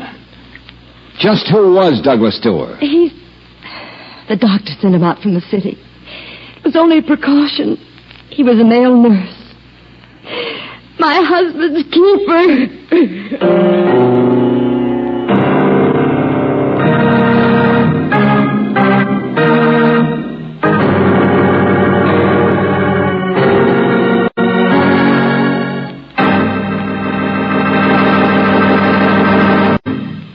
We'll return to tonight's adventure of George Valentine in just a moment. If your vacation trip means you're going to be motoring through a lot of Western territory, take a tip from independent Chevron gas stations and standard stations. Use Chevron Supreme gasoline. It's climate-tailored to give your car peak performance wherever you drive, in cool mountain country, in hot deserts, and along the coast. When you get premium quality Chevron Supreme, you can be sure of ping-free power. That's because it's specially blended to give faster starts, quicker pickup, and extra power on hills with never an engine knock. A pinging engine is a strained and laboring engine that's wasting both power and fuel, you know. So rely on Chevron Supreme for thrift and for more pleasant motoring, whether you're on vacation or just driving around town. Remember, you can't buy a better gasoline for today's high-compression engines. Get Chevron Supreme at standard stations and independent Chevron gas stations where they say and mean we take better care of your car.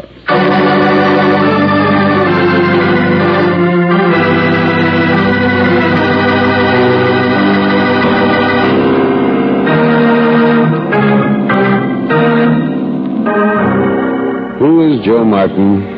A man so careless of his own life, he would fly over the Andes by himself, just for the fun of it. A man who would throw rocks at a boy stealing cherries. A man who is trustful of no one. A man so alone in his own mind that he required a keeper. But now the keeper is dead. Well, if your name is George Valentine, you just got into this because of a small matter of South America business, but now that you're here, you seem to find yourself the only center pole in a badly sagging tent. Because, as everybody knows, outside somewhere, outside in the fog, still out there, is Joe Martin. A creature like that on the loose. He should have been locked up. We should never have let him... Mr. Kegley, will you please shut up? I got your husband's doctor on the telephone, Mrs. Martin. Thank you. I called the sheriff, too, Mr. Kegley. Sheriff? Yes, I had to.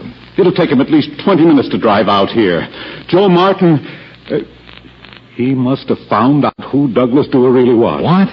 Well, Douglas always pretended he was just here as a friend. A physical instructor to help build Joe up again after his experience in South America. But Joe must have found out, don't you see? Found out he was really a nurse, a guard. Someone Joe would think of was against him. That's why he lashed out, killed him. That's how these things work. No, Mr. Kegley, stop chittering, will you? Mr. Valentine, Joe thinks I'm against him. Oh? Why? You a bad business advisor? Well, there were reversals even before his disappearance in South America. We did think he was dead, Mr. Valentine. Certain adjustments were made, naturally. Reinvestments and... Well, it's always been difficult to convince Joe he's not any wealthier than he really is. Oh, it's not your fault, Lawrence. It's not. Mrs. Martin, why wasn't your husband put in a sanitarium? Oh, but he's never been that sick. I'd never have dreamed that he... Well, he was always unstable, I suppose. And after that horrible experience in the Andes, he was a wreck, of course. Complete collapse. But I thought it was mostly a matter of rest and... care at home, building up his strength. Look, Mrs. Martin, if you knew... Oh, Joe's been perfectly rational. I don't know, it's conceivable they had a fight or something. Oh, Mr. Valentine, I still can't believe my husband would be violent. Would want to kill. Uh-huh. What did Douglas Stewart think about him? Same, I imagine. He did send a wire to the doctor this evening, but I don't know what he said. Just heard him phone into Western Union. And then I heard the doors close. That was when both of them left the house, I guess. And that's exactly what I'm going to do right now. Leave. Lawrence. It's only a few minutes since you called. I'm going to drive in and get that sheriff myself. There's nothing cowardly about being a little more skeptical than you are about wanting to preserve my own hide. Oh, but Mr. Mrs. Martin, I wonder if you'd excuse me, too. Yeah, I just thought of something.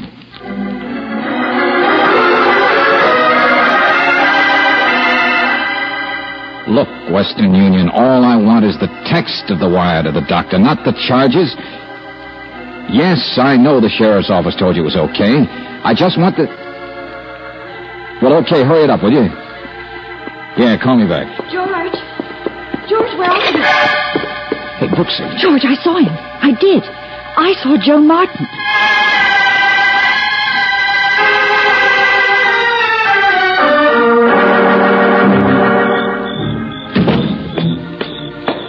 It was out here, George.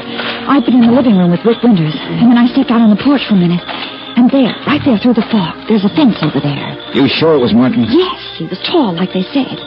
He was crossing the fence on a stile. I could hear his feet on the boards. Come on, let's take a look. Georgie, he was holding his arms close as though he were carrying something. I called out, I couldn't help it. And then he ran away. Oh, the poor guy. George, don't you think we should... Well, I mean, you're not strong enough to handle him alone. Hey. Angel, didn't Kegley leave the house? Kegley? Well, sure, a few minutes ago, I think. George! Yeah. His car's still here.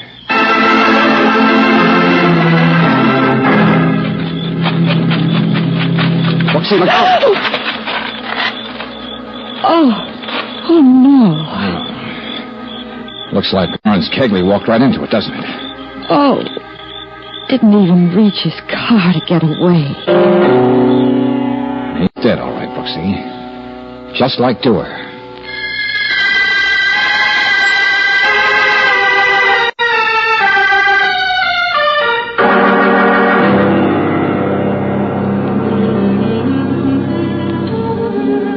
Do you have to, Rick? Do you have to keep playing it? Okay, Estelle. I was only trying to keep our minds away from the mall, the fog, and the crackling twigs outside. There. Hey, you see, you jumped a foot just then. The tick of the clock that doesn't bring help fast enough. Buster, I think we can do without that treatment. All right. I'll stick to music. Do you like music, Miss Brooks?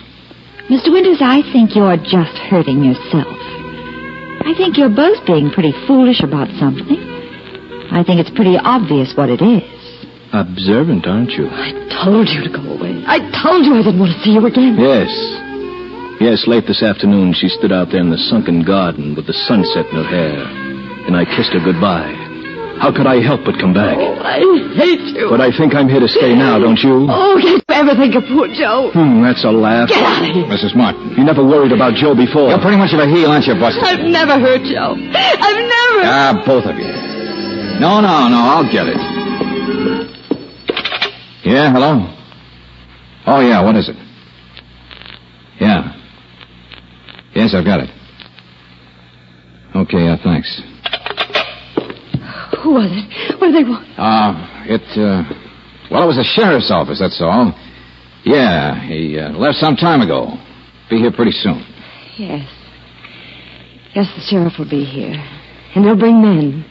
And the men will have guns because people are afraid of people who kill other people. But Joe doesn't know what he's doing.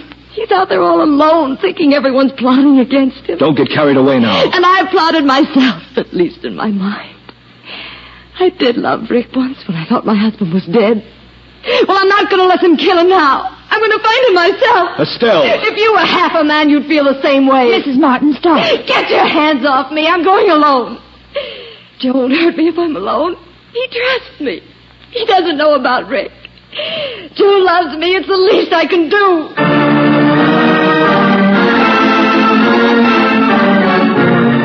George. Yeah, now don't worry, Angel. We'll be right behind her.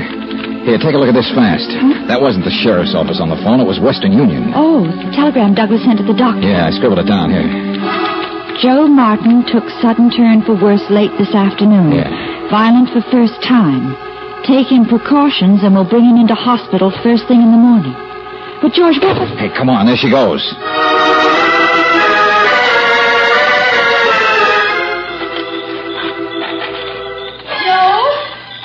Joe, can you hear me? I guess her idea's right, George. We can bring him in without frightening him. He wouldn't hurt her, but in this fog... And if his own male nurse said he was violent... Brooksy, we didn't have to be told Joe Martin was violent. No! Hey, which room in the house did her husband have? What? I don't know. The one up front, I think. Uh-huh.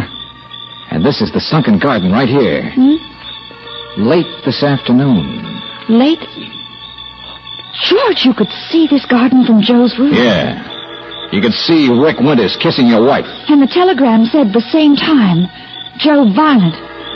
Oh, Georgie must have seen them. Something must have snapped inside of him.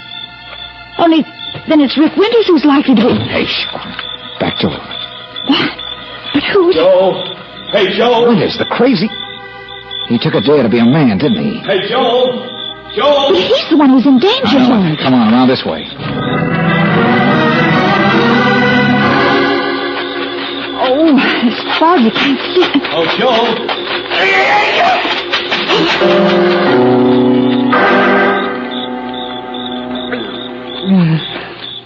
He's still alive, George. Yeah, good. Scared away. Heard us coming. Didn't get a full swing. Where are you? Yeah, a rock was lifted up and swung against his head, just like the other two. We keep asking for it, don't we? It's okay. I've got it, Mrs. Martin. Now, let's get him back to the house.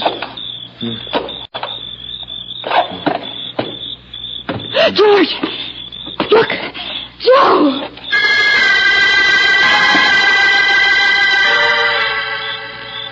By the fence. Steps. On the stile. He's coming back. Joe, he wouldn't hurt me. I could call out and I could... No! Hey, quick, stay with her, Brooksy. Yes, She's headed for the house. I'll be with you as soon as I can make it.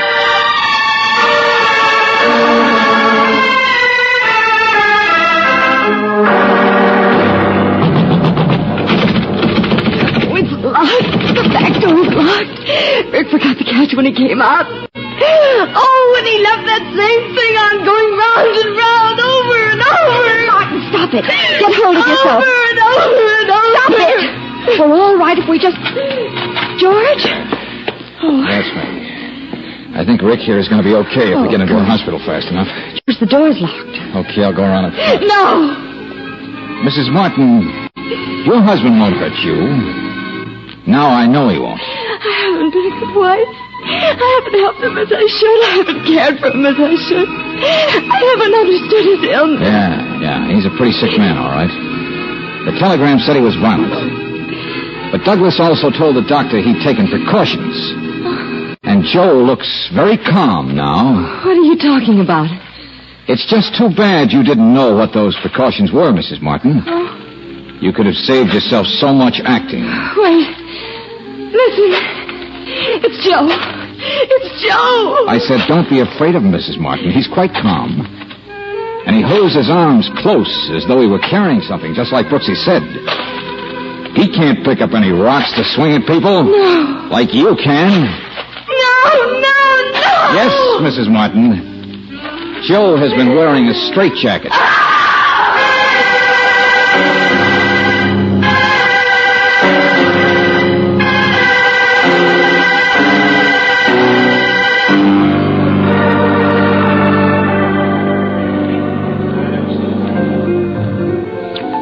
But, Mr. Valentine, consider the Andes. Terrible things happen to men in the Andes. Hey, look, will you please not interrupt if you want the whole story? Okay? Okay. Now, Mrs. Martin did it. She did all of it. Why? Well, she didn't plan it that way, I guess. But when it all happened, it would have been so easy to blame her killings on a man who was out of his mind, not responsible. That is what I say. The Andes. Oh, you mean Joe Martin was that way because of his plane crash? He'd always been a little unstable, but Estelle didn't help it much. She'd already talked Lawrence Kegley into playing around with his dough for her benefit. She had Rick Winters in her pocket, even though he knew what she was up to. And after the crash, his mind sort of escaped. See, that is what happened. Yep. But most people don't have wives who push their minds in that direction. Because that's why she didn't want him in a sanitarium. He would have been cured. He will be. I do not understand North American women. Why not? In my country, on the slopes of the Andes, a woman would use a machete. Huh? What? I recall in a little village nestled in a valley, a woman with four look, senor, you don't mind if Miss Brooks and I dance, do you? No, not at all. The woman was also burdened with too much money. Hey, waiter, bring that man an order of chili con carne. Come on, Angel. This is where we came in.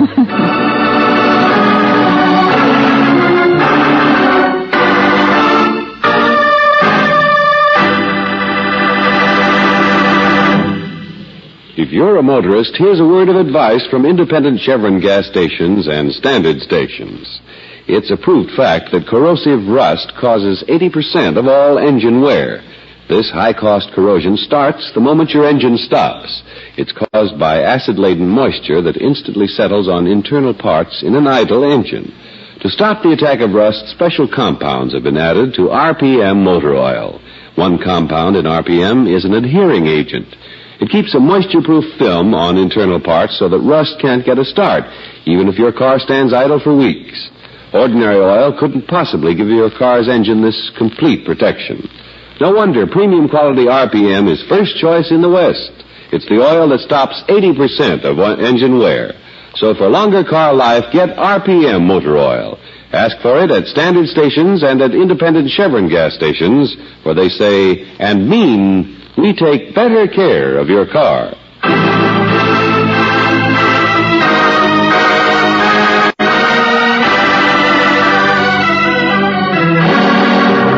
Next week, when we catch up with George Valentine as he's trying to enjoy a well-earned vacation with a little fishing, we'll hear Brooksy saying, George, you caught something. Pull it in. Well, I am. It's not putting much of a fight, though. I don't... Oh. Yeah, well, no wonder. Why, it's a body. A little boy. Only it's the first little boy I ever saw with gray hair. But then it's a midget. Yeah, Angel. Oh, brother, this is going to be some vacation.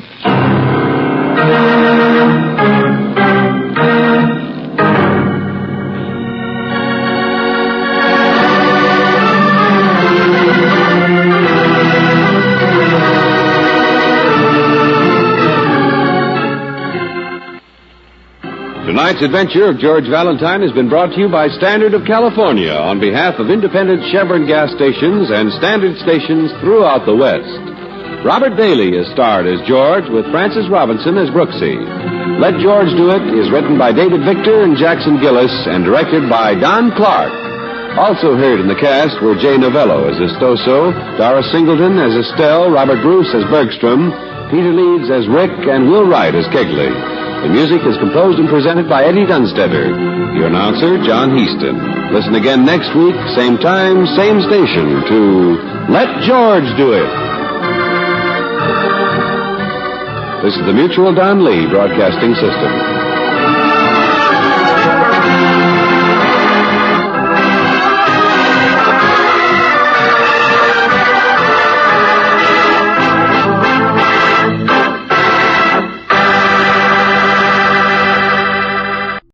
Welcome back.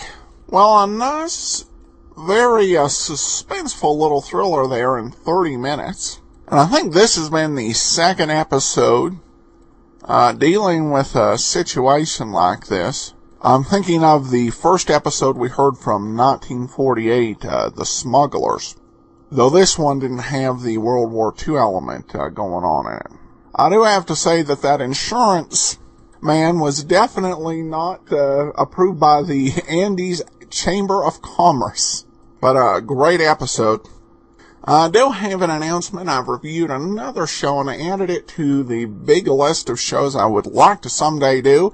It's the Crime Files of Flamand. The focus in the Crime Files of Flamand is supposedly more on the psychological element of the crime. But it's pretty similar to a lot of other detective shows that we've got on the list. Those of you, but still, I think a pretty well done show. Those of you who have the app or our premium site can get a sample of Crime Files of Flamand. Well, that'll do it for now. We'll be back tomorrow with Sherlock Holmes, and next week with another adventure of Let George Do It. Before we do get started with today's program, I do want to remind you about Netflix. Netflix brings a world of entertainment right to your mailbox or to your computer. In recent weeks, I've got to enjoy Nero, Wolfe, Columbo, and, of course, another Basil Rathbone Sherlock Holmes film. With nearly 100,000 titles to choose from, you've got great selection, and you can listen to a show, send it back, and it saves you money on the purchase of new DVDs. You can try Netflix out for free. Go to netflix.greatdetectives.net. Let's go ahead now and get into Sherlock Holmes and the genuine Gunarius.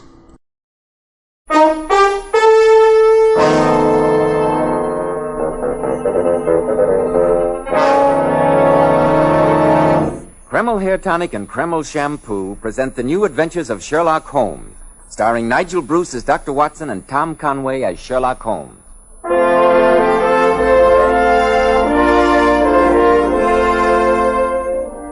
Now, once again, it's time for our weekly visit to Dr. Watson, genial friend and colleague of the great Sherlock Holmes.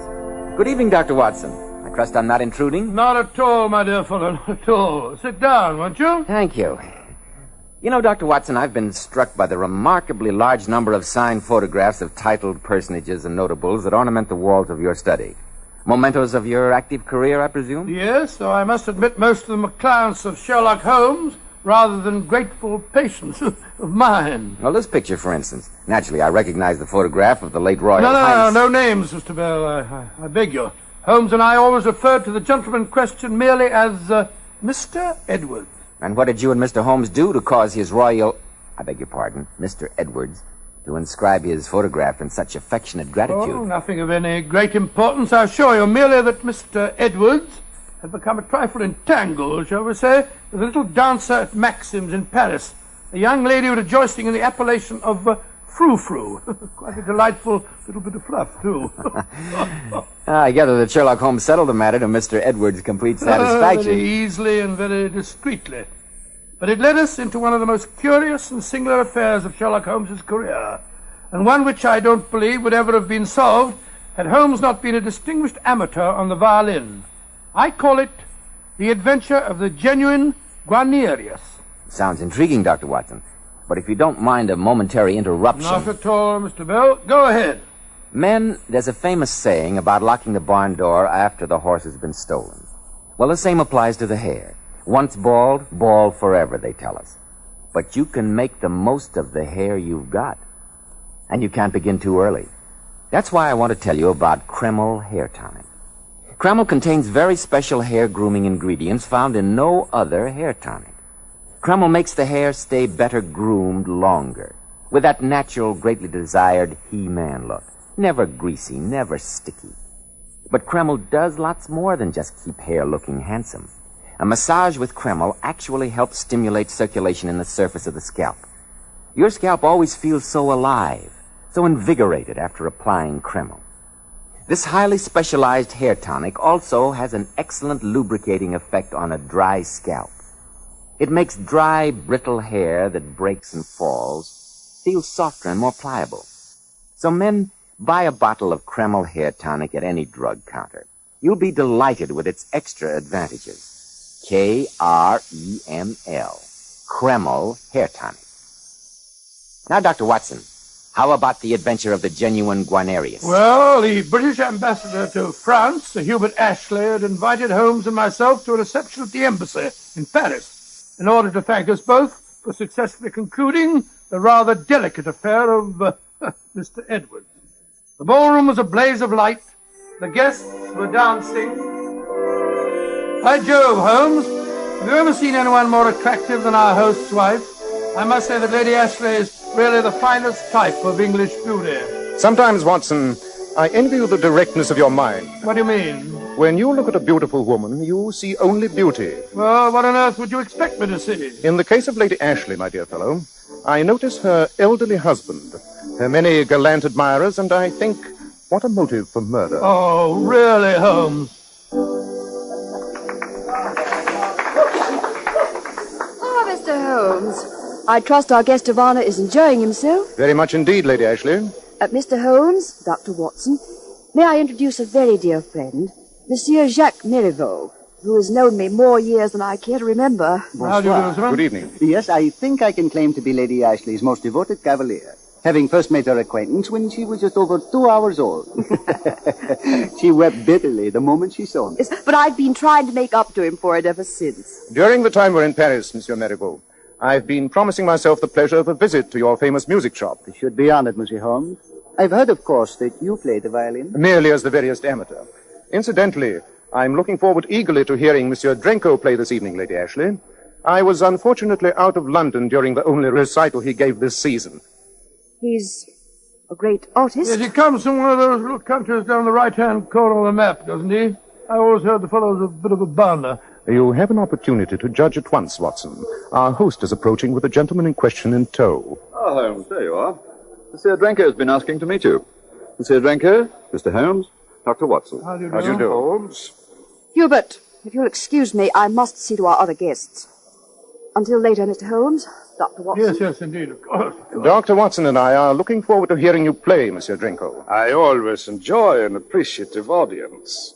Tell me, Mr. Holmes, might I speak with you alone for a moment? Come along, Marivaux. You promised me your opinion on that 83 champagne. It's a sound vintage, but I find it... Well, Monsieur Drenko? I said alone, Mr. Holmes. I have no secrets from Dr. Watson. Very well, then. It so happens that I find myself in a slight predicament. I thought that with all your experience, you might advise me. As a social favor, Monsieur Drenko? Gladly. If, of course, you would like to come to the tea at my hotel tomorrow and bring your violin to entertain my guests. I beg your pardon. Oh, I understand, Mr. Holmes. We professionals must each respect the other's métier, must we not? It would be preferable. Yes, I told you what sort of fellow he was. Nevertheless, Mr. Holmes, I still ask for your advice, and I will expect to pay the customary fee. You see, I find myself a trifle involved. Only a harmless flirtation, of course, but I did write one or two indiscreet letters to one of the girls at Maxim's, and now the greedy little thing threatens blackmail. Hardly an unusual situation, Mr. Drenko. For myself, for my reputation, I do not care, you understand. An artist is an artist. But there is my wife at home. I must think of her, naturally. You're thinking of her a trifle late, aren't you, old man? So you can see there might be unpleasant results if Frou-Frou were Frou-Frou of Maxim? You know her? Oh, we're not unacquainted with the young person, eh, Holmes? From my rather brief acquaintance with her, I think the matter may be settled rather simply. I shall be happy if you will handle the affair. Ladies and gentlemen, may I have your attention, please? Monsieur Drenko, whom we're all very happy to welcome here this evening, will now give us the pleasure of his incomparable music.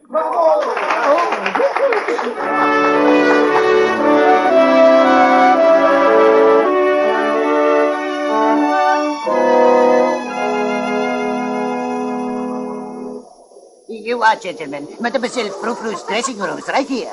Oh, Papa. I say, Holmes, did you notice that girl just passed? The one wearing just those little thingamajigs? Quite. I also noticed, Watson, that backstage at Maxim seems to be one place where you not only see, but also observe very closely. Oh, hello, Monsieur Holmes. Good evening. Oh, I have not expected to see you and that cute little Dr. Watson again so soon. But perhaps this time it is pleasure, huh? Not business. Oh, I'm afraid not, Mademoiselle.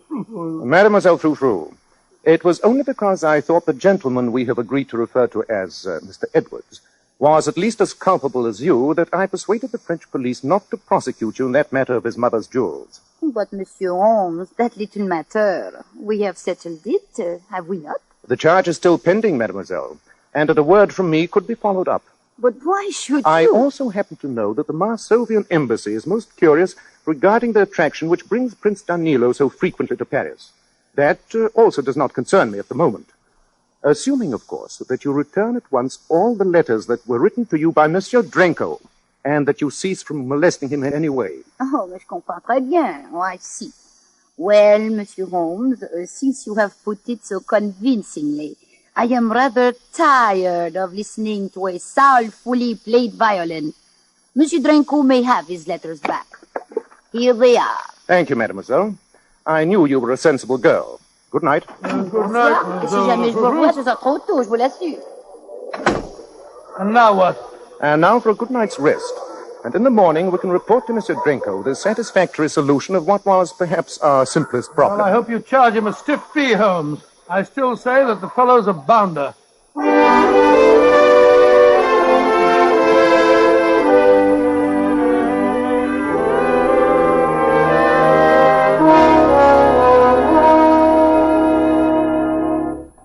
Good morning. I think Monsieur Drenko is expecting us. Mr. Holmes and Dr. Watson. What's the number of his room, please? Click. Send a message to the police. Oh, Monsieur Holmes. Monsieur Marivaux, what's the matter? It's Drenko. Well, we're on our way up to see him. He's dead. Killed himself. What? Good heavens. Come, Marivaux. Take us up to his room.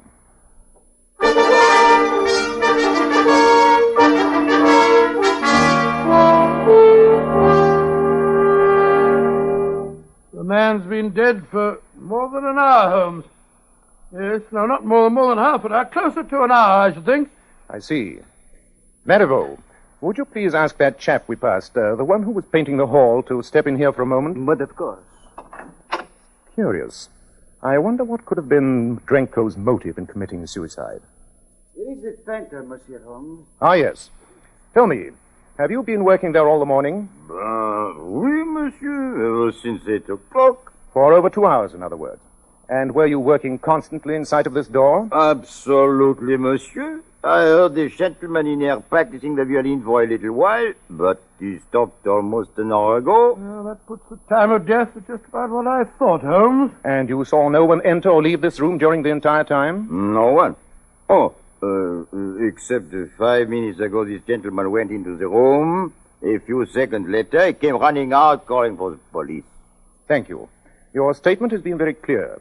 You may go now, but better not leave the hotel. No doubt the police will want to question you. Très bien, monsieur. I have never had such a shock in my life, Monsieur Holmes. I came up to deliver a new violin that Drenko had ordered, and when I opened the door and saw him lying there, with his face all twisted up in agony... Yes, the common appearance of cyanide poisoning. Not very pretty, I'll admit. You'll note the characteristic odor of bitter almonds, Watson? Yes, indeed. And here's the empty bottle. Quite. The poison label on it removes any possibility of accident. Now, nobody could possibly have got in or out of the window. It's a sheer drop of 4 stories to the street. Look, Monsieur Holmes, this torn piece of paper. I found it here on the desk. It's his suicide note. Evidently written under the stress of considerable emotion, to judge from the writing. It is intolerable. I utterly refuse to endure it any longer. Signed, Mihai Drenko. It's his handwriting, Monsieur Holmes. I'd swear to it. Yes. Unquestionably the perfect setting for suicide. There's no doubt about it. Well, Monsieur Holmes, a pleasure to meet you again, even if under such unfortunate circumstances. How are you, Inspector Bernard? Nice to see you again, my dear fellow. Oh, thank you, sir. Dr. Watson and I have been carrying on for you until your arrival. Oh, thank you. And, may I pick your brains to ask what you have learned? Marivaux here discovered the body only a few minutes ago when he arrived to deliver a violin Drenko had ordered. The painter you'll find out in the hall has had the room under observation all morning and will assure you that no one else entered or left it. And the fellow stopped practicing about an hour before. Set the time of death pretty accurately. Here's the suicide note, Inspector. I'm afraid we're presenting you with rather an open and shut case. Oh, well, Dr. Watson, a hard-working officer like myself welcomes the absence of any mystery. And here's the violin that Drenko was practicing on. Let me see it, Watson. Odd. Very odd indeed. You mean odd that Drenko should be practicing the violin until just before he killed himself? No, Inspector. That fact by itself would merely be singular. But listen to the violin on which he was practicing. Sounds all right to me. I confess, Monsieur Holmes, that I find no mystery in a man playing the violin just before he killed himself. Perhaps, Inspector, you may then be able to explain why a world-famous violinist like Drenko should do his practicing on a violin that is most unmistakably out of tune. But how should I know what a man would do just before he commits suicide? Suicide? This isn't suicide, Inspector. This is murder.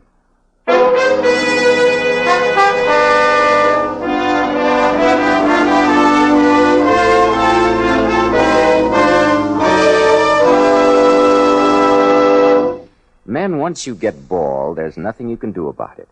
Science tells us it's impossible to grow hair on bald heads. But you can make the most of the hair you've got. And let me tell you, there's nothing better than Kreml hair tonic to do it. In the first place, Kreml does a marvelous job of hair grooming. It keeps every lock neatly in place, yet never looks greasy or sticky. Kreml contains very special hair grooming ingredients, the like of which have never been duplicated in any other hair tonic. But Kreml does lots more than just keep hair in place. A massage with Kreml helps stimulate circulation of the blood in the surface of the scalp. Your scalp feels so clean, so alive, so invigorated. At the same time, it removes loose dandruff. And if your hair is so dry and brittle that it breaks and falls, remember, Kreml actually helps condition the hair, in that it leaves it feeling so much softer and more pliable. It also has a grand lubricating effect on a dry scalp. So remember, men, make the most of the hair you've got. Use Kreml hair tonic daily. Kreml. Kreml hair tonic.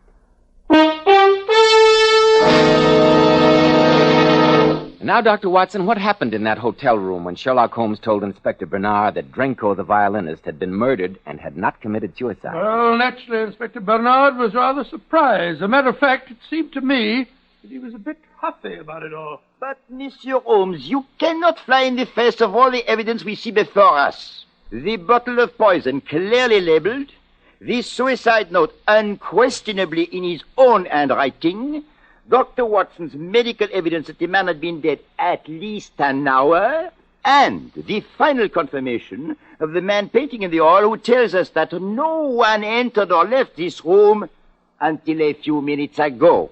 And against all this, Mr. Holmes, what have you to offer? A violin that is out of tune. Ah, zut alors! Nevertheless, Inspector, it is the crux of the entire case. But, Holmes, how can you tell what a fellow like Drenko would have done? I can assure you, Watson, that he would have done almost anything in the world except practice on this violin. No, Inspector, this was murder. I'll stake my reputation on it. It is only your reputation, Monsieur Holmes, that makes me hesitate at all. Give me 24 hours in which to establish how this murder was done and who did it. Since you ask it, Monsieur Holmes. Very well. Thank you. Come, Watson. We have some busy hours ahead of us. Good day, gentlemen. Good day, good day. And where are we off to in such a hurry, Holmes? The British Embassy. The embassy? Why on earth? You evidently failed to notice during last night's reception that Lady Ashley left us very abruptly the moment Drenko joined our party. Her manner to him verged on rudeness. And that's so unlike Lady Ashley that I feel that an inquiry in that quarter may bear interesting fruit.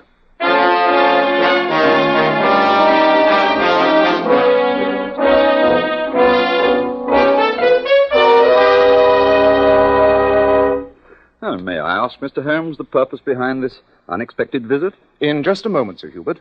I'd like to have Lady Ashley present when I... Yes, Hubert? My maid said you wanted to talk... Why, Mr. Holmes, Dr. Watson. I didn't know you were here. I'm afraid our visit concerns a professional matter, Lady Ashley. You see, Dr. Watson and I have just come from the room of the late Monsieur Drenko.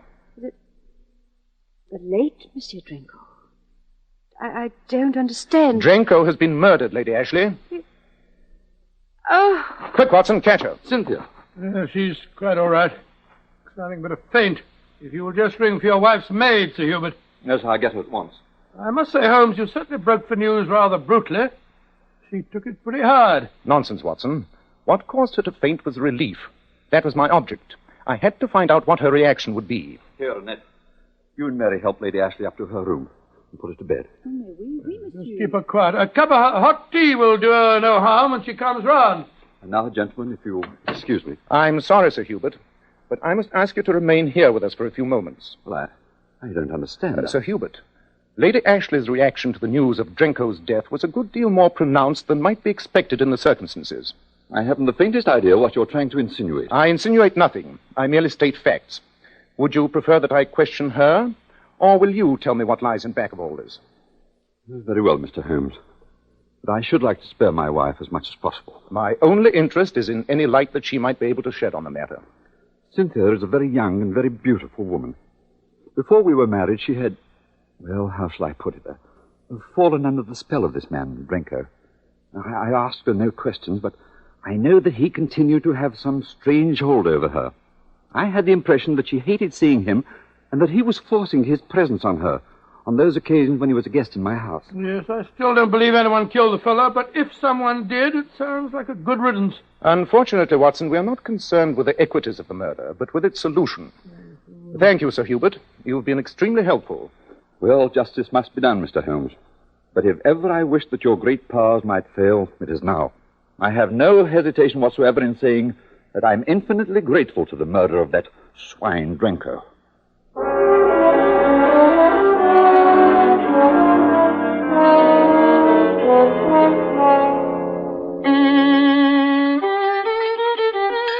I say, Holmes, will you join me in a cup of tea? No tea, thanks.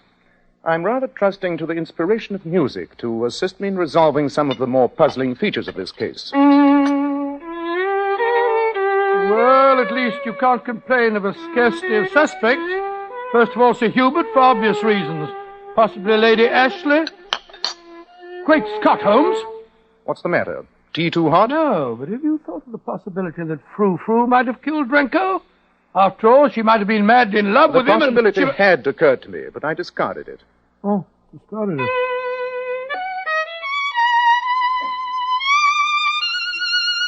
By Jove, look at this glass here on the table. It's positively vibrating from that high note. A not uncommon phenomenon. As you must know, certain objects vibrate in harmony with certain notes. Watson, get your coat. We promised to pay a visit to Marivaux's shop. I think this would be an ideal time to discharge that obligation.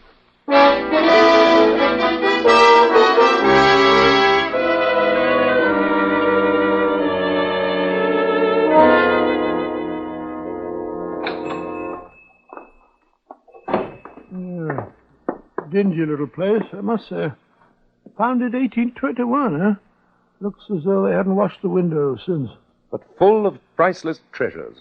As Marlowe said, infinite riches in a little room. I say, where's Marivaux? I don't like the look of that customer over there, the one with that bushy back beard and theatrical cloak. He looks like one of those bomb-throwing fellows. What you call them, nihilists. You must remember, Watson, that music appeals to oddly assorted people. Well, of course does. Professor Moriarty, after all, knows no peer in his interpretation of certain of the Bach fugues. Well, Mr. Holmes and Dr. Watson. Or is this other gentleman waiting? No, I'm in no hurry. It's no wonder the fame of your shop is worldwide, Monsieur Marivaux. I see you have some remarkable instruments. You see about you the fruits of a lifetime of devotion to the violin. I must confess, Mr. Holmes, that it pains me every time I sell one of my treasures. I can well believe it. And have you made any further progress toward a solution of Drenko's death? I feel safe in saying that my investigation has gleaned a few pertinent facts. Would it be indiscreet for me to ask what they are? Not at all. You yourself were present when I made the curious discovery regarding Drenko's violin being out of tune. And only a short time ago, while I happened to be playing my violin, Dr. Watson made a remark which threw further light on the case. Didn't you, Watson? Oh, yes, of course. I don't know what kind of a violin you possess, Mr. Holmes, but I'm sure you'll appreciate one magnificent example that I'd like you to try. A Gunarius, the equal of any Strad I've ever seen. I'm afraid it would be far beyond the reach of my poise. But you at least owe yourself the pleasure, the great experience of playing it. Here it is. Isn't it beautiful? Exquisite. If the tone's as mellow as that varnish... But of course. Why don't you take it into my private office and try it? No one will disturb you here. Thank you. I've never had the good fortune to test a Gunarius. Dr. Watson, while Mr. Holmes is amusing himself, perhaps you'll be interested in one of these bows. Bows? Oh, yes. Horsehair thing with you, don't they? Bows. There's more to it than that. There is only one family in all Italy, Dr. Watson, that possesses the great secret of making a bow like this one. Yes, it's all very fascinating, Mr. Marivaux, but Holmes must have made up his mind if he likes that fiddle by now. And I know he wants to ask you some questions. He told me that... good heavens, what on earth... He's lying on the floor. He must have fainted. Holmes! I'm afraid he's dead. Quick, Dr. Watson, go for the police. And give you a chance to plant a bottle of cyanide by my side? Oh, no. Watson, stay here and listen to Marivaux confess how he murdered Drenko. You're alive? No, thanks to you. I took the trouble to dissect the violin you gave me, and then played one of the others here to lure you in. He killed Drenko, but the suicide note... Elementary, my dear Watson. I would hazard a guess that it was torn from the end of a letter to Marivaux referring to an unsatisfactory instrument, which was intolerable and which he couldn't endure any longer. Holmes, Marivaux was nowhere near Drenko when he died. Marivaux had left a very oddly constructed violin with Drenko, presumably last night, knowing that it was Drenko's habit to practice each morning from 8 till 10. Inside the violin, in place of a sound bar, Marivaux had put a thin glass vial containing cyanogen, the lethal gas which is identical in odor and effects with the cyanide. Good heavens! When Drenko reached the proper high note, the extremely thin glass vial cracked under the impact of the sympathetic vibration, releasing the deadly fumes through the F-holes in the violin. And the violin that Marivaux was delivering to Drenko when he discovered the corpse Precisely, Watson. He merely left that one by the body, planted the note, and carried off the fatal weapon and all proof of the crime in his now empty case. He made only one error. He neglected to tune the violin he left. Amazing, Holmes. I've listened very patiently, Monsieur Holmes, to your ingenious and utterly imaginary reconstruction. I suppose you can furnish a motive, too? I'd prefer to spare Lady Ashley the ordeal, Marivaux. But I have no doubt that it was in you, she confided, that Drenko had been blackmailing her on the strength of their earlier romance. But to convict a man of murder, you need something more than words. You need proof. You seem to be overlooking this dissected violin on your desk, with which you attempted to murder me. I fancy that the sample of your handiwork with the vial of gas affixed therein will offer ample proof. You'll never send me to the guillotine. I'll kill myself first, but I'm going to take you with Drop me. that vial, Marivaux. Precisely what I intend to do. Drop it and release the fumes. They will put a speedy end to all three of us. I've got your wrist, Marivaux. Give me that vial if you don't want a broken arm. Ah, there. That's better. Good heavens, it's an analyst. I mean, Inspector Bernard. As you noticed when you commented on his beard and cloak, Watson, the inspector's tastes in disguise are a trifle flamboyant. And now, Monsieur Holmes, I must extend my thanks to you on behalf of the Sûreté. Not at all, Inspector. Your promptness in acting in response to my message undoubtedly saved Watson's life and mine. Thank you. Oh, no, Monsieur Holmes. Thank you. Oh, well, have it your way, Inspector. And now, Marivaux, come along quietly. Phew. Rather too close a shave to suit me, Holmes. I say, that fellow Marivaux was very ingenious. Quite. You know, Watson, I have one bitter regret concerning this case. Regret? I find that I have, despite all my protests, ended by acting for Drenko without a fee after all.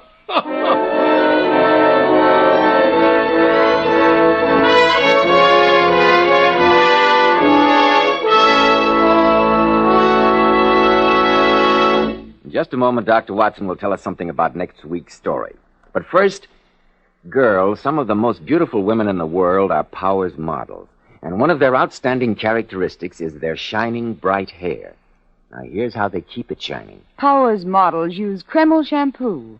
This amazing beautifying shampoo has been especially developed to actually glamour bathe each tiny strand of hair, revealing all its natural glossy luster. My wife says Kreml shampoo is wonderful for washing children's hair. How about that? Oh, yes, it would be, because there are no harsh caustics or chemicals in Kreml shampoo, and its luxurious active foam penetrates right to the scalp and removes all loose dandruff as well as the dirt.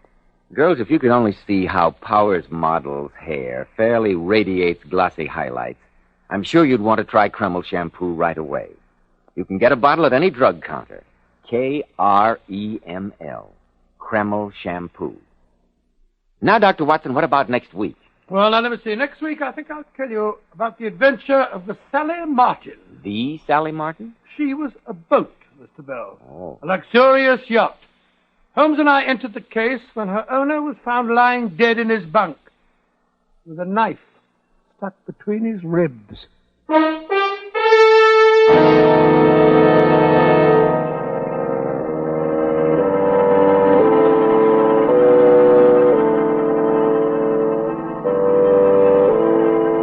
Tonight's new Sherlock Holmes adventure was suggested by an incident in Sir Arthur Conan Doyle's story, The Illustrious Client.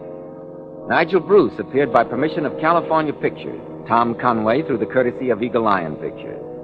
This is Joseph Bell speaking for Kreml Hair Tonic and Kreml Shampoo, and inviting you to be with us next week at this same time when Dr. Watson will tell us about the adventure of the Sally Martin.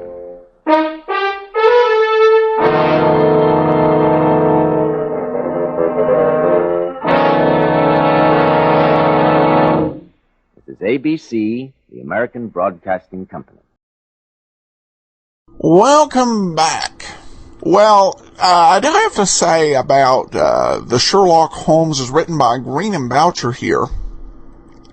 It is the show that does the most research and prompts the most curiosity. I actually ended up reading up on Gunarius, who had a much shorter career than Stradivari, who most folks have heard of, and the more common one. And his works were a little more crude in design towards the end of his career, but they have a great quality of tone that violinists really do seek after. And so that trap for Holmes may have worked had he not been on to what the killer was doing. And Bruce and Conway are really, I think, starting to mesh pretty well here in this episode. This episode also did mention the concept of the character of Mr. Edwards, who was seen in or heard in the last part of the Rathbone Bruce series, though, as I remember it, the plot was a little bit different than described there. That was another episode on another network, and fans probably did not keep as close a track as we would today in the internet age where we keep track of everything. Well, that'll actually do it for today. We'll be back tomorrow with yours truly, Johnny Dollar. Well, before we get into today's episode of yours truly, Johnny Dollar, I do want to remind you, as you make your travel plans, if you've got to rent a car, take a flight, or book a hotel, remember the name JohnnyDollarAir.com. Johnny Dollar Air is powered by Priceline, and you can either name your own price on hotels, airline tickets, rental cars, and even more, or you can choose from some great published specials, plus you help to support the great detectives of old-time radio. That's JohnnyDollarAir.com. Now let's get into today's episode of Johnny Dollar, the Jackie Cleaver Matter. From Hollywood, it's time now for Edmund O'Brien as... Johnny Dollar. Is this Mr. Dollar, the insurance investigator? That's right. My name is Mason, Carl Mason. I'm an adjuster from Sierra All Risk, a West Coast company. Yeah? I need some help. I flew east to meet the claim of a beneficiary, a $40,000 policy. Her name is Jackie Cleaver. Now that I'm here, I can't find her. You mean she's missing? I can't find her. I have an address, but it led me up a blind alley. I've got the authority to hire you if you're free. We can talk about it. Good. I had correspondence with her just last week. It's strange she should drop out of sight so suddenly.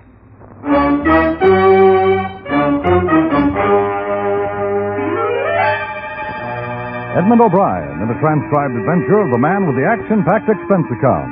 America's fabulous freelance insurance investigator. Yours truly, Johnny Dollar.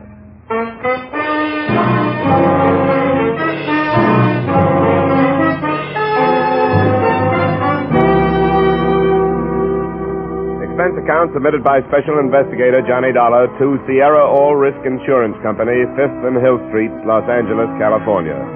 The following, like it or not, is an accounting of expenditures during my investigation of the Jackie Cleaver matter. Expense account item 1-250, cab fare from my apartment to the Excelsior Hotel, Hartford, where I was directed to room 216 and Mr. Carl Mason. I'm having drinks sent up. Or is this too early for you, Eastern? Well, it's a little for me, thanks. It's the first time I've been in this part of the country for 6 years. One thing you can say for it, it doesn't change, except for the weather. The West changes every day. So I've heard. I'm still growing up. I heard a lot of good things about you, Dollar. No? That's something new. When I ran into this stone wall looking for this Jackie Cleaver, I called a few of the companies around here. They all suggested you. Probably to keep me out of their hair. What's the background on this thing? I've got it all here. Policies in the name of Schumacher, Howard Schumacher. He was killed in a traffic accident out there. Lots of them, you know. Here, see? Her address was listed as 382 Gardner Street in Manchester. That's just a few miles east of here. I know the place. What'd you learn there? It's a queer sort of a place. Man running around in trousers and a set of long underwear. I got the idea that he was lying to me. What did he say? That she hadn't lived there in 2 months. How could that be when I've had correspondence with this Cleaver woman in the past 2 weeks?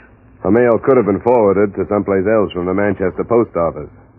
What was the return address on her letters to you? I didn't notice. I didn't think she would have mentioned any change, but she didn't. This man, Forsland was his name, said she moved to a place called Middletown, but he didn't have an address. I went over there, but it's too big a place for an untrained man like me. Let me see that.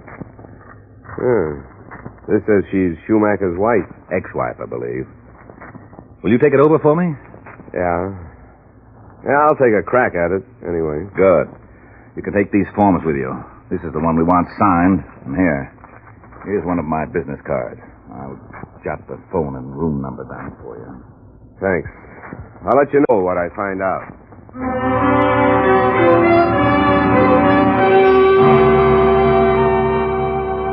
Expense account item 2, $35, car rental and mileage. It was 3 o'clock when I left the Excelsior Hotel, but I figured there was enough left of the afternoon to make the short trip to Manchester and back. Jackie Cleaver's address there was a big frame house set back from the street at the edge of town.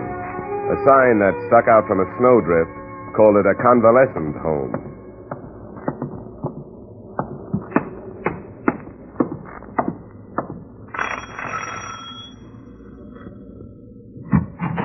Yes? You Mr. Forsland? I am. Well, my name is Dollar. I'm an insurance investigator. Are you the same as that other one? I'd like to talk to you about the same woman. Well, you better come in. You got to close the door one way or t'other. Thanks. Yeah. Might find it too warm in here. Got to keep it that way for my patients. Now, what's the matter with that Cleaver woman? Nothing that I know of. Man left her $40,000. I'm trying to find her so she can get it. $40,000? Wouldn't take you long to find me, I can tell you that. Are you sure she didn't say anything about where she was going when she left here? She just picked up and packed one morning saying she'd write, which she never did. Did she give any reason? Said she needed a change. Was she an invalid? Not so as you can notice. Came here for a rest, she said. She was well enough to go clean into Hartford to a bank when a check came twice a month. Did she have any friends I could look up? Anyone come to see her? Nobody, I'd say. She was a lonely woman. Wouldn't talk about herself. Did you happen to notice where her mail came from? Wasn't any except the checks. They came from California, Los Angeles. Uh-huh. Well, I won't take up any more of your time, Mr. Forsland. Thanks a lot. Not so much good, I can tell you. Oh, what does she look like? I've never seen her. 40-ish, I'd say. Well turned out for that age. Had a bit of color to her hair, I expect. That was brown. Sharpest features and knowing eyes. Saw a lot of life in the time, I'd say. She was strange. Not peculiar, you understand, just strange.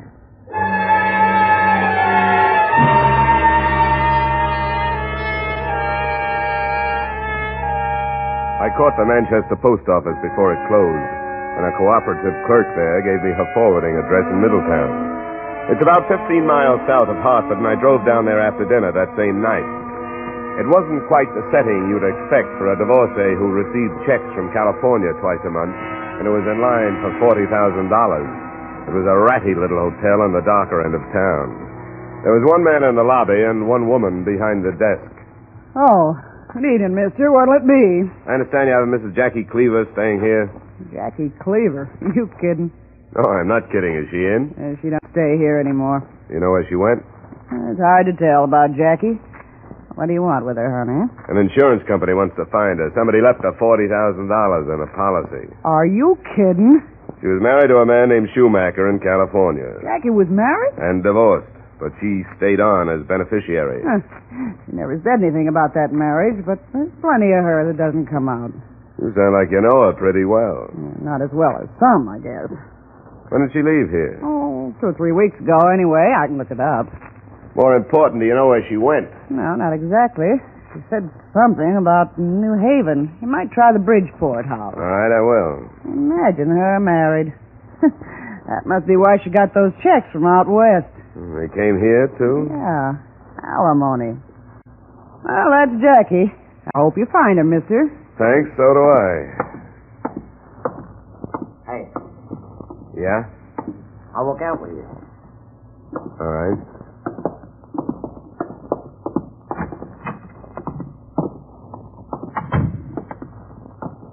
What's this about Jackie?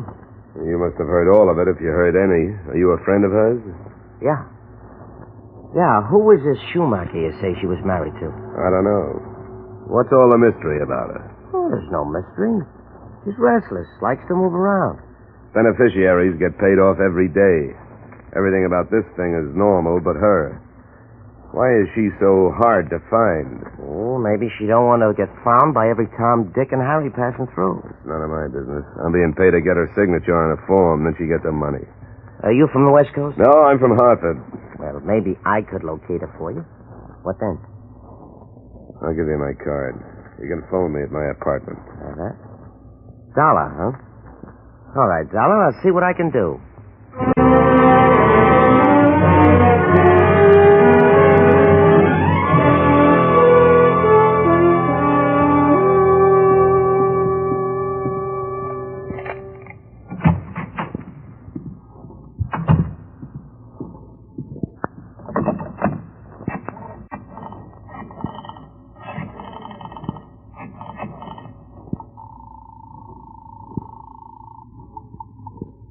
Hotel. Good evening. Mr. Carl Mason, please, is in room 216. Just a moment, please. Yes? This is Dollar, Mr. Mason. Oh, what luck have you had? I'm not sure yet. Just got home from Middletown. I met a man down there who thought he knew where she was. Hey, what do you know about her? Nothing at all. Why? Well, it looks to me like she's on the run from something. You know, I thought there was something funny about that place in Manchester. What else have you run into? It's just obvious that she wants to stay out of sight, that's all. Well, we don't care about that. We just want to get our books cleared. Yeah. I gotta hang up now. I'll be here if anything comes up. All right. Bye, Mason. This is him, Bert. Get back inside, Dollar. Well, it didn't take you long to get here, did it? Stay away from the telephone. Sit down over here. What's the automatic for? To show you how serious we are about this. About what? You were talking to somebody named Mason. What's the rest of it? Look, I'm not used to being pushed around in my own apartment. Don't push too hard or I might make you use that gun. Calm down. Was it Carl Mason? What if it was? Where is he? Go find him. I don't want to beat it out of you if I don't have to. Hey, Bert, never mind. Here it is. The card by the telephone. Give me that. Hey, get off, you... Stop it, Dollar. Stop it. All right, come here. I'll give you a chance to try that again, I promise you. Come on, Dollar, get up. Happy, go get a dish towel or something. Stop his head bleeding. I don't owe it to him. Come on, get up. Now, how much trouble are you going to give her? How much do you want? What do you know about all this? Oh, what? I want to know how much Mason told you. About what? About Jackie. Don't play it smart with me. I couldn't if I wanted to. He didn't tell me anything. Did he come alone? Mason? How the devil should I know how he came? Here, here's your towel, Dollar. You're wrecking your suit. I'm sorry about that. Yeah, sure. You got a license in this state, so I'm going to take a chance on you. What does that mean? I want you to stop looking for Jackie. There's going to be trouble anyhow. But if you don't stop, there's going to be more. Let me see that card, Happy. Yeah, that was handy, wasn't it? It's self here. What about Dollar? I don't know. Be tough taking him with us. The way he looks, somebody'd notice him. You want me to go down? I'd better go, I guess. You stay here with him. Keep him away from that phone. Mm-hmm. Yeah. Good luck, Bert. Thanks. Give me 25 minutes, and you can get out of here. See you tomorrow. Mm-hmm. What's it all about, Happy? Well, now, this thing is too big for the both of us, as they say. Now, don't talk, fella. Just pretend you're here alone and your phone is out of order.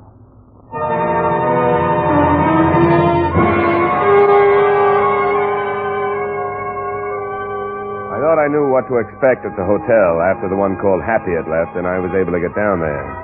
But I was only half right.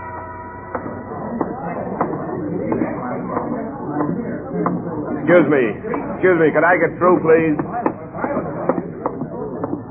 Hey, mister, you can't go in there. Here's my ID. I was working for Mason. Oh, I'm the house detective. Come on. Where is he? In the bathroom. I closed the door.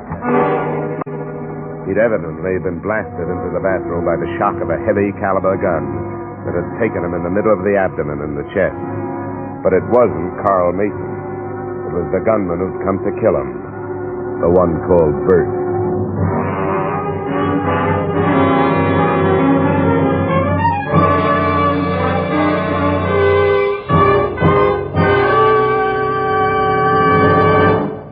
We will return you to the second act of yours truly, Johnny Dollar, in just a moment.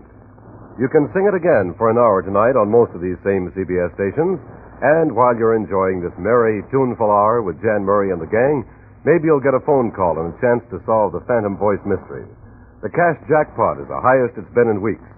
Be listening for Sing It Again this evening on CBS.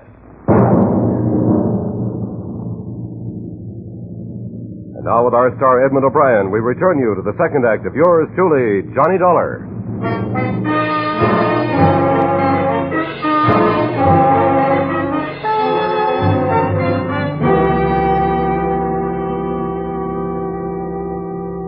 Except for one unfortunate coincidence, I probably would have been able to drop the whole matter right there. And I would have, gladly. But it turned out that the lieutenant assigned the case was an acquaintance of mine.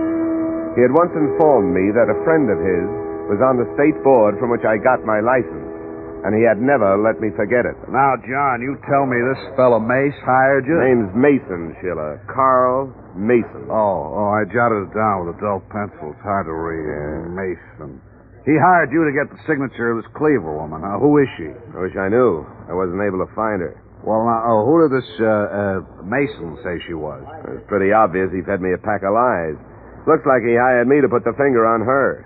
Oh, why would he do that?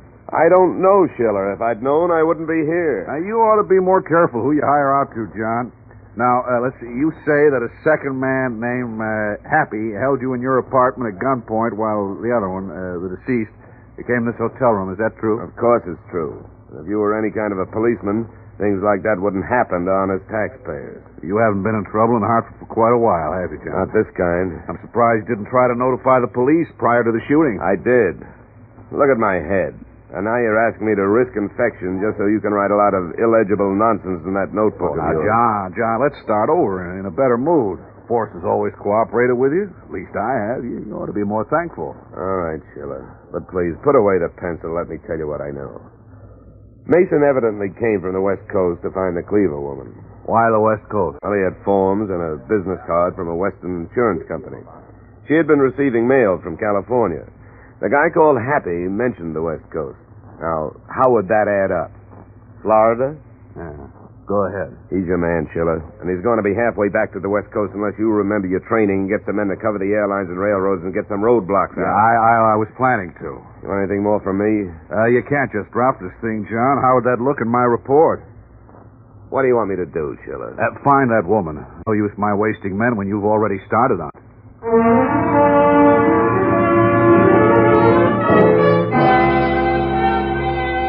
Expense account item 3, $10 to the hotel doctor who stitched and bandaged my head. Item 4, $1.30, night letter to a West Coast detective agency asking for a rundown on both Carl Mason and Jackie Cleaver. Then at about 11, I started back for the hotel in Middletown.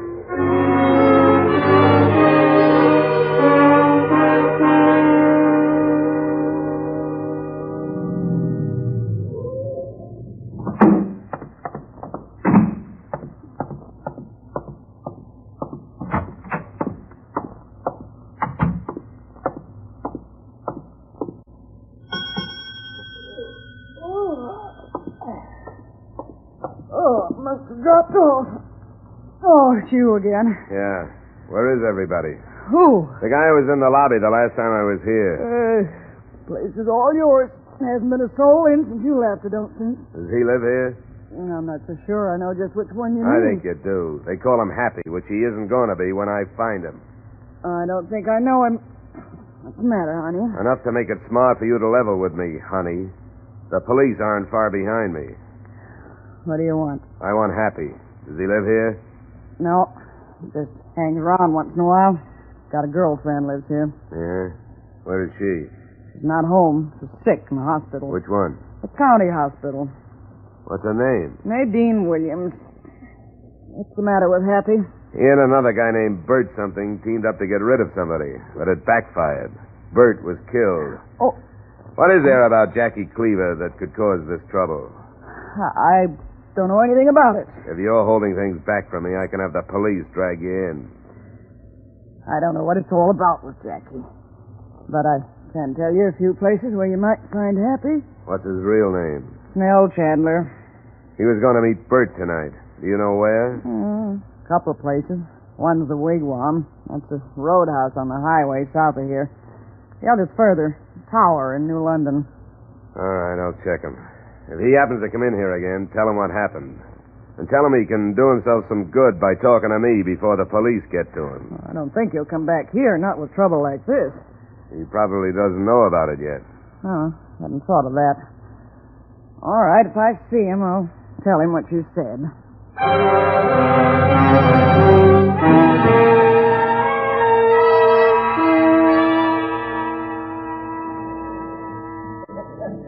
Say, I don't have the brand you ordered, but I got some others. It's all right. Just any kind of dark rum.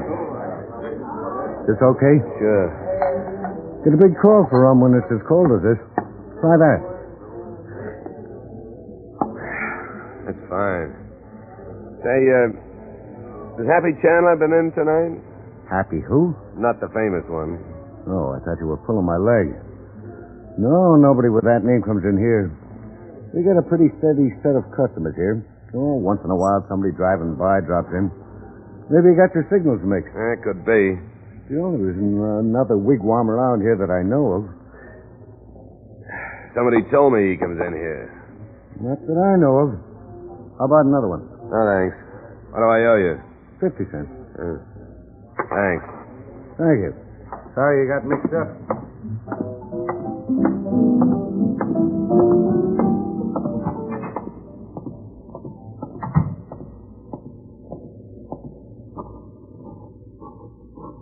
Dollar. Over here. It's a lot warmer inside, isn't it, Happy? No, just got here. Look, May at the hotel gave you a bum steer, see? Don't be too rough on her. She has to play along with us or she couldn't stay in business. You're here. That's all I care about. She phoned and told me what happened, so I came over here to talk it over with you. Burke didn't meet me, so I guess it's straight about him, huh? You'll read about it. Did Mason get away? Temporarily. But I don't think he'll get out of the area. Police have it covered. Well, I wish him luck.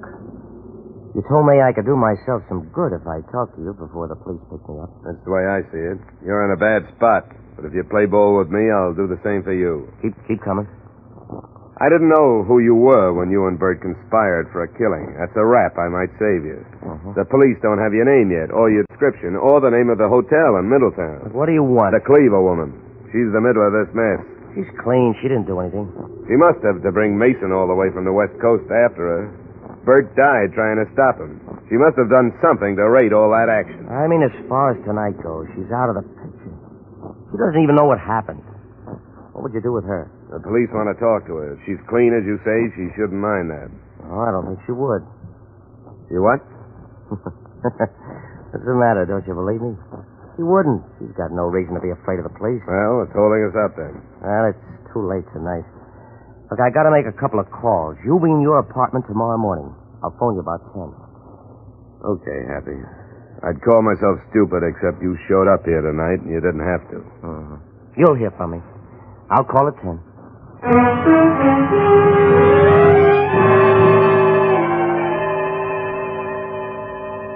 The first thing I got the next morning was the information I'd wired for. Carl Mason was a disbarred lawyer who had linked himself with a syndicate that until recently had controlled the wire service, etc., of 4 western states. The machine had been destroyed by the Supreme Court testimony of a state's witness. The rundown on Jackie Cleaver filled out the rest. She had been the witness.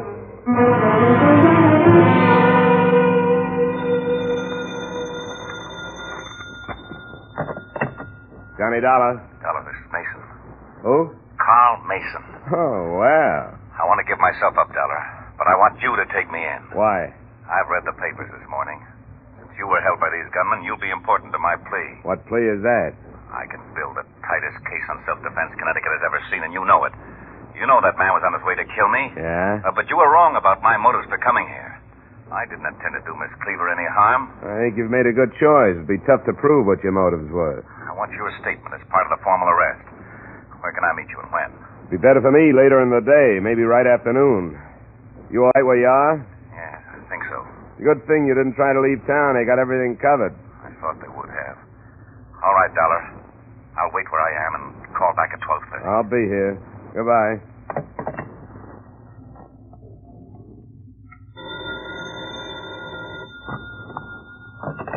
Hello?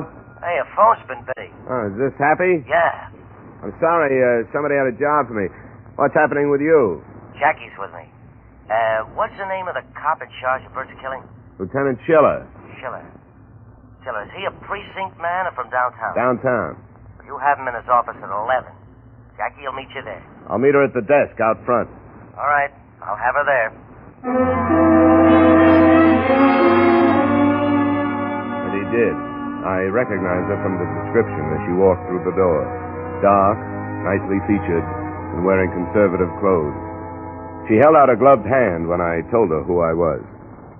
Well, Mr. Dollar, I didn't have any idea I was causing everyone so much trouble. Well, you are hard to locate. I've had to be. Where's the lieutenant? This way.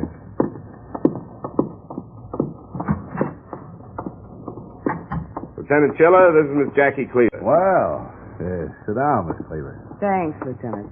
It's a pleasure to meet you. Well, we've had ourselves a little trouble, haven't we? I'm afraid so. I'm sorry, Lieutenant. Oh, I don't blame you entirely. From what Dollar tells me, you're to be commended for testifying for the state out there. I didn't know the secret was out, Mr. Dollar. Part of the agreement was to keep it. I wired for some information on you. What did you find out? Only that your testimony put the syndicate out of business. When you hear the rest, I know you won't talk about it outside this office. They've been very nice to me in payment for what I did for them. They understood, of course, that it wasn't safe for me out there, so they saw that I got here and have been sending a small amount of money twice a month. That's not quite the accepted thing, is it? My money is sent to a lawyer in Los Angeles who sends it on to me. Well, I suppose they have their reasons, Dollar. That's none of our business. I take it the syndicate learned where you were, huh? You can't hide from those people. I don't know how they found me, but they did a few months ago. I've had to stay on the move ever since. I suppose not knowing that, you must have thought I was an arch criminal myself. I was curious. My friends here have done everything they could to help me. Poor Bert. I don't think he went to kill this Mason. Why not? Well, I think he went to frighten him away. Is there any news about Mason? We'll haul him in. Don't you worry about that. He's ready to give himself up. It told Dollar this morning. Oh. Well, I hope you get him. Maybe that'll put an end to it. Do you need me anymore, Lieutenant? I don't think so. Do you, Dollar? I guess not. Well, I'm sorry for all the trouble I've caused. Well, now that we understand it, it's perfectly all right. Mr. Dollar? Thanks for coming in. I'm glad I finally met you.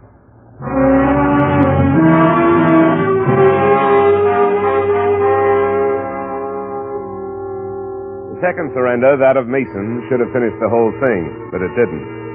I waited for his call at my apartment. When it came, I met him, per instruction, in a drugstore a few blocks away. I made one mistake. I answered the only question he asked me.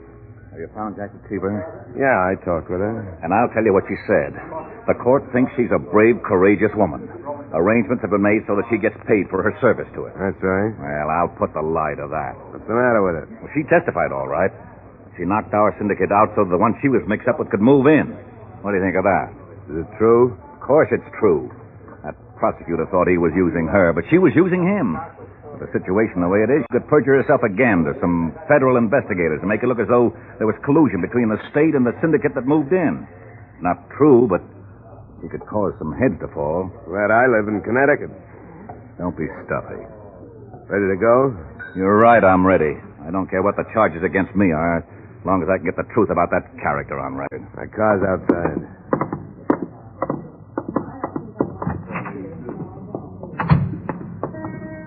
Down this way. Don't forget, you heard those men say they were going to kill me. I want the arresting... Oh, wait. Yeah, that's the other one.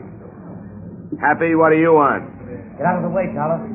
I've lived up to my part of the bargain. Come on. Let's play it out the right way. Get out of the way. Wait a minute, you. Happy, get out of here. No!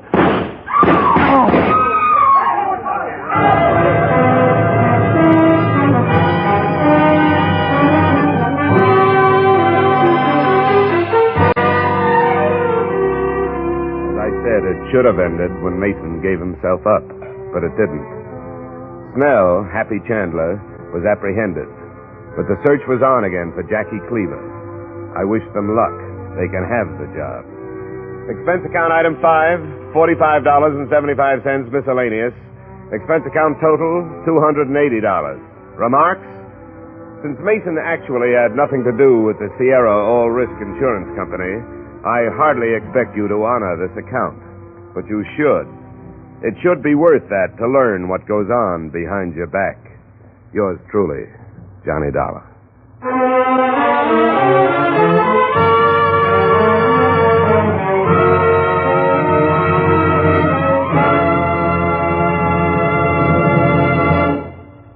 Yours truly, Johnny Dollar, stars Edmund O'Brien in the title role and is written by Gil Dowd with music by Wilbur Hatch.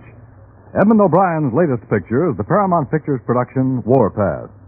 Featured in tonight's cast were Ed Begley, Dick Ryan, Mary Lansing, Sidney Miller, Tim Graham, Virginia Gregg, Hy Averback, and Jim Nusser.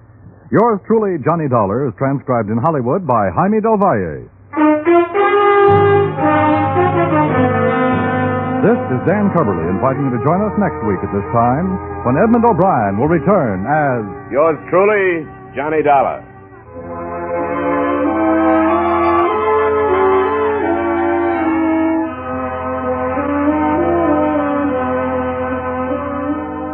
If you've ever tried to read a book in a bad light, you know the irritation that can be caused by tired eyes, by a sick, nagging headache. This same irritation may be causing your boy or girl to lose valuable study hours in school. Bad lighting may be dragging down their grades. Your community school is your responsibility. Do all you can to keep its classrooms well-lighted, modern in every respect. Remember, better schools mean better students, better citizens tomorrow. Now stay tuned for the Von Monroe Caravan, which follows immediately on most of these same CBS stations.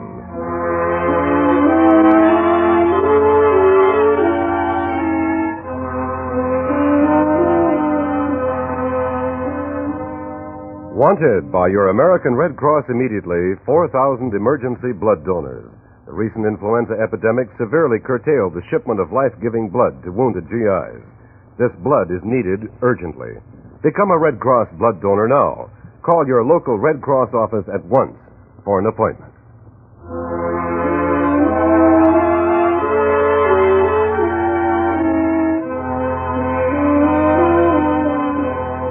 This is CBS, where you laugh at Jack Benny every Sunday night, the Columbia Broadcasting System.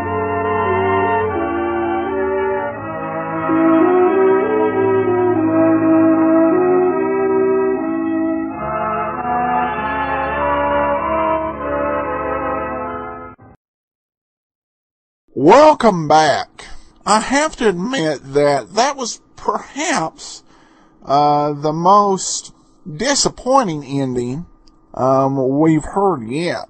This was one of those stories where, more than it being an adventure of Johnny Dollar where he's active in it, most of it seemed to happen to him.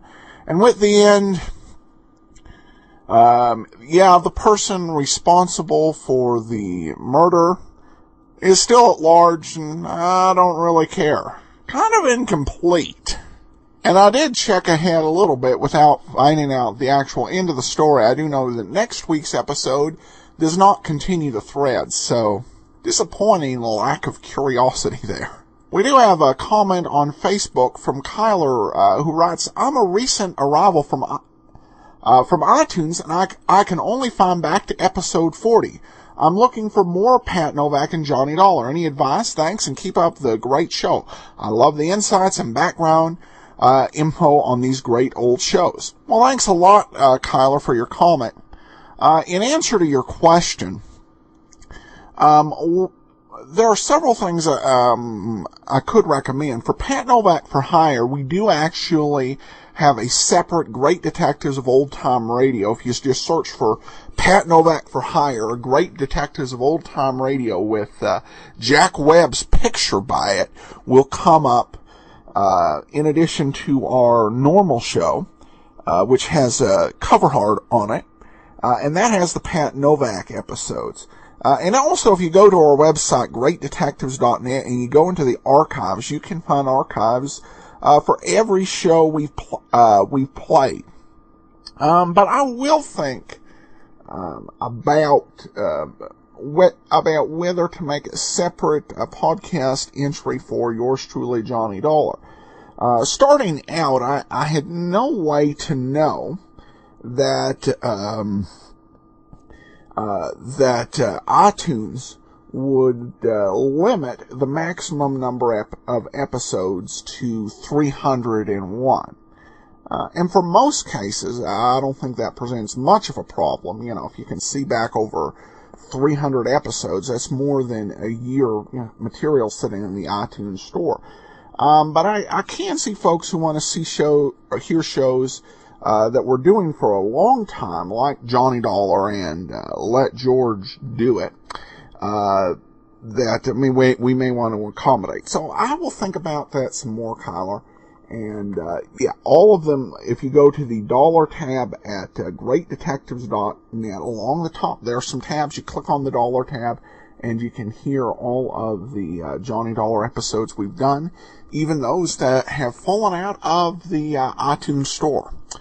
Well, that'll do it for now. We'll be back next week with Monday with another episode of the Abbotts. And then, of course, every Friday, it's another adventure of yours truly, Johnny Dollar. Send your comments to box13 at greatdetectives.net. Follow us over on Facebook, facebook.com/Radio Detectives. And follow us on Twitter at Radio Detectives. From Boise, Idaho, this is your host, Adam Graham, signing off.